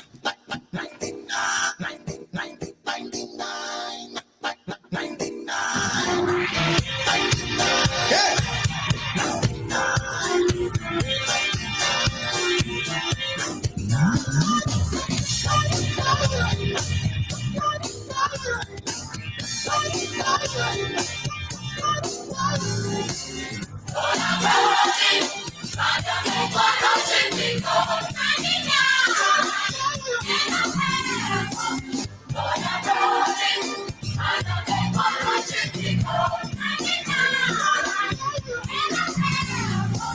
'Cause my knees every day. Lord, please hear me when I pray. Please forgive me when I stumble. Lord, I want to be in the number. Lord, I run, trying to make because 99 is something just won't do. Lord, I'm running because what I have, something just won't do. All I need every day. Hey, Lord, please hear me when I pray. Please forgive me when I stumble. Lord, I wanna be in the number. Lord, I'm running, trying to be good. 99 is trying to just want you. Trying to make it big, but I have no love. Turn me around, trying to make me lose my ground. But I don't worry, and I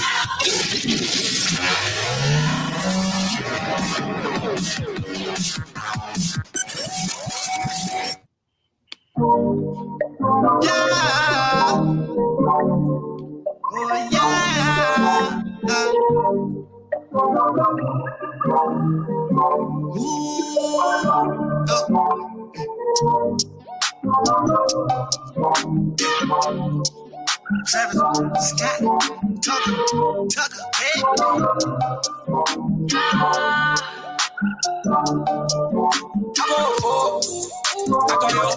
Issues After Dark.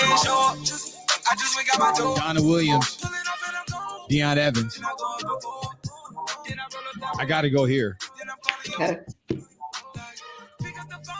Gabby's like hosting with us tonight. Yes. And I love it. She says, turn to your neighbor. I hate that. You Totally. know, I did that before COVID. Can you imagine in the era of COVID that we're living, unless people are still sitting 6 feet? I'm touching you. You know, I'm touching you, Deion. You touch your neighbor. Touch your neighbor. They tell you touch your neighbor. In the COVID era? Well, I don't know what they say now. I need to know your COVID status. But give your neighbor an elbow bump. They totally ignoring the introverts in your congregation who don't want to be turning to nobody and saying anything. Just let me just your introverts sitting there going, please don't say it. Please don't say it. Turn to your neighbor. No. So you ever had somebody look at you and you like, don't turn to the other I've side. Done it. I keep looking straight ahead. I want you to turn. No. Why? Why do I want to turn to my neighbor and then look at them and have to put a smile on my face? No. What if the preacher says, Donna, all right, I want you to put your mask on, and turn to your neighbor and say, no, it's the same thing. You still want me to turn to my neighbor and talk to them. But you got a mask on now. I don't know. It's the introvert thing, Deion. You don't have to deal with the peppermint and the coffee. No. It's the introvert thing. I don't want to turn to anybody and say anything. That's for extroverts. That's for extroverts. Do you know I started preaching from the pulpit in 1993. Wow. I've never in one sermon in my life told people to turn to their neighbor. Why do I need to turn to my Never neighbor? once. But why? Gabby says a lot of preachers are narcissists and want glory. It's a gig for them. They are not preaching from the heart. They are preaching to validate their ego. And to Gabby's point, I don't know if she heard that show, but we were talking about the preacher that is called. Yeah. And the preacher who is the artist. Yeah. They're not the same. They're not the same. God will use both. Yeah. But only the pastor teacher who is called will be blessed for the service. Right. The preacher who's preaching from the position of an artist. Yeah. That is his reward. If we could get over the idea of numbers and influence and just be about getting the message out there. Don, I don't believe they care about numbers or influence. If they cared about numbers or influence, they wouldn't be fighting doing virtual ministry and in person for those who want to do in person. Oh. Every time is Thompson says, that's good, Donna. If I'm not challenged, what's the point of the message? Change only comes from the challenge. I have to agree with you guys. Yeah. There's nothing like listening to a sermon that sounds like, the Sunshine Choir's Sunday school class. It's like, come on, man. You got to go deeper into this word. Now, I'd rather you be, listen, let me take some of that back. Yeah. I'd rather you be right and remedial. Yeah. For the people. I'll take that. Remedial. I like that. I'd rather you be biblically sound and remedial, even if it doesn't really hit me deep. I'd rather you be biblically sound and remedial than to try to reach somebody like me, and now you all out of context. Right. Well, the thing about it, Hightower that said earlier, stick to the rivers and the lakes that you used to. Yeah. Well, the thing about if you are remedial, which means that maybe it's not to the depth that I would like, now it sends me back to the text on my own to look at it and say, okay, I got this, but no, I know there's more to this than this.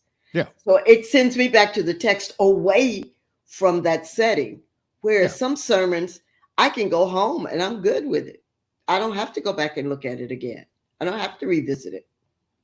Question was, for those who attended worship services yesterday, tell me what the preacher preached about. Share a sermon title, any points, alliterations, applications, challenges. Sharon Hogue Harris, she says, I listened to your Bible study about casting the first stone. That's where I came in. Thank you. She, like Gabby, had me sticking my chest out. I was like, I was really looking for other people's pastors, and they blessed me like we was listening to you. Oh, praise God, because we had a funky good time on Sunday. Yeah, we was getting into it. I was just recapping so that I can get to chapter 10 this Sunday. Yeah. Denise Renee out of Los Angeles, she says, Pastor Burgess, what's up, brother? Look forward to meeting you because you got somebody you impacted. So they told us what you preached about over 24 hours after you preached it. Yep. Says, Book of Jonah. He went to chapter 1, verses 1 through 3, and then he jumped to chapter 3, verses 1 through 2. That's basically Jonah getting the call, and then later on getting the call a second time. And I guess the title of the message was Another Chance. Even in rebellion. Even being swallowed up in our issues, God gives us another chance to be obedient to him. Yes. Well, that's, Yes. Yes for Jonah. Yes for Jonah, not necessarily. Not Ananias and Sapphira. So be careful. Well, no. Well, yeah. Be careful. You don't want to be telling people you can mess up and you'll get another chance. Not all the time. But for Jonah, yes. Well, at least Jonah was honest. Jonah was like, you know what? I'm still not feeling it. I'm going to do what you told me to do. But I know what you're going to do. And I'm really not happy with it. And he did not end on a happy note like, Lord, you were right. I was wrong. He did not end on that note. So abruptly, it's like he never got it. Oh, no. But because of what the Ninevites had done to his people ethnically, it's understandable. Exactly. You can't expect black people in America to be okay with white supremacy. No, we're not. Right. You can't expect me to be happy about that. I'm going to be mad too. Right. Jonah was Jonas was obedient with an attitude. But I ain't getting swallowed by nothing. I'd rather go. Yeah. But he was so upset. He's like, look, I'd rather die. I ain't helping nobody. Exactly. That's the kind of hatred he had for his enemies. Yep. Yeah. Yeah. But he All did. Right, Donna, we're about to wrap this thing up. So, well, I want to see this real quick. So Gabby said, possibly go deeper in Bible study. I believe you can go deeper. In Bible study, and Sunday morning sermons are a little different than Bible studies, but they don't have to be. They don't have to be. Sunday morning worship services, the preaching of that Sunday can be Bible study. Yeah. And in some churches, it should be.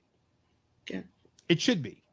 You need to, here's the reason why you don't have too much Bible study is because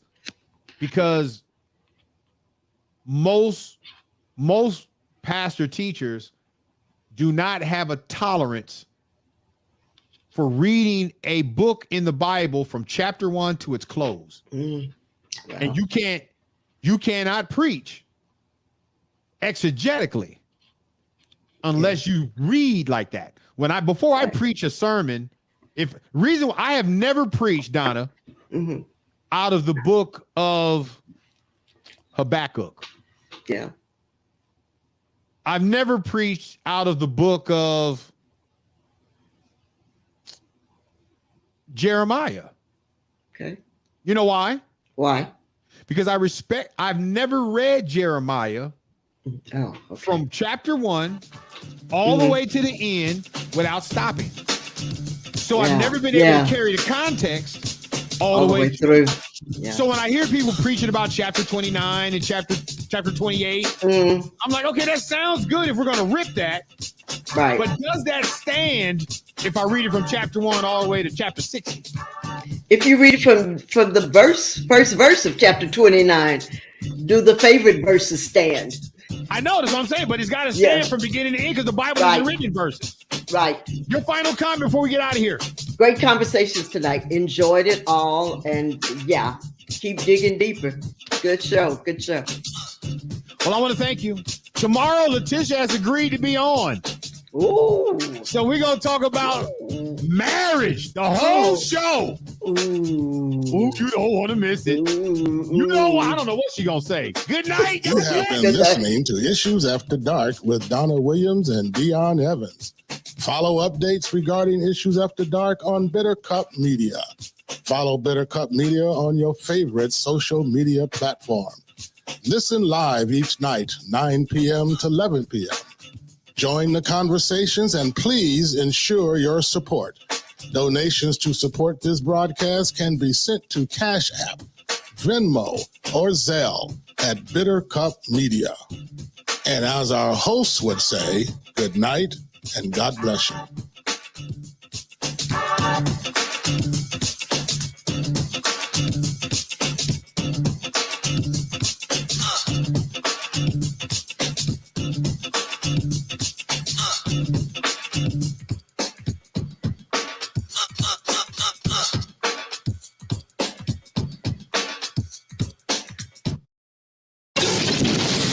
This is Shanina Shumate from Oakland, California. You are listening to Bitter Cup Media.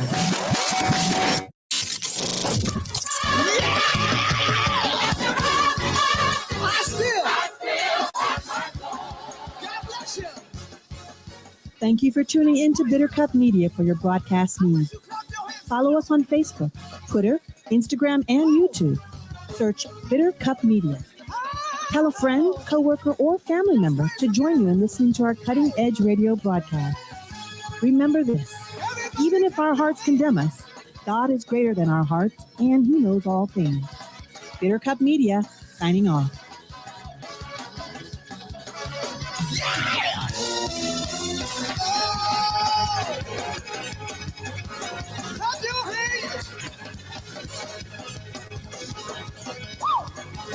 Clap your hands, everybody. Praise Him because you're still standing. Praise Him because you're still here.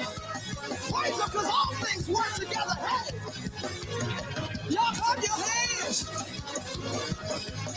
Let's celebrate. Let's dance in here. Come on. Oh. Oh.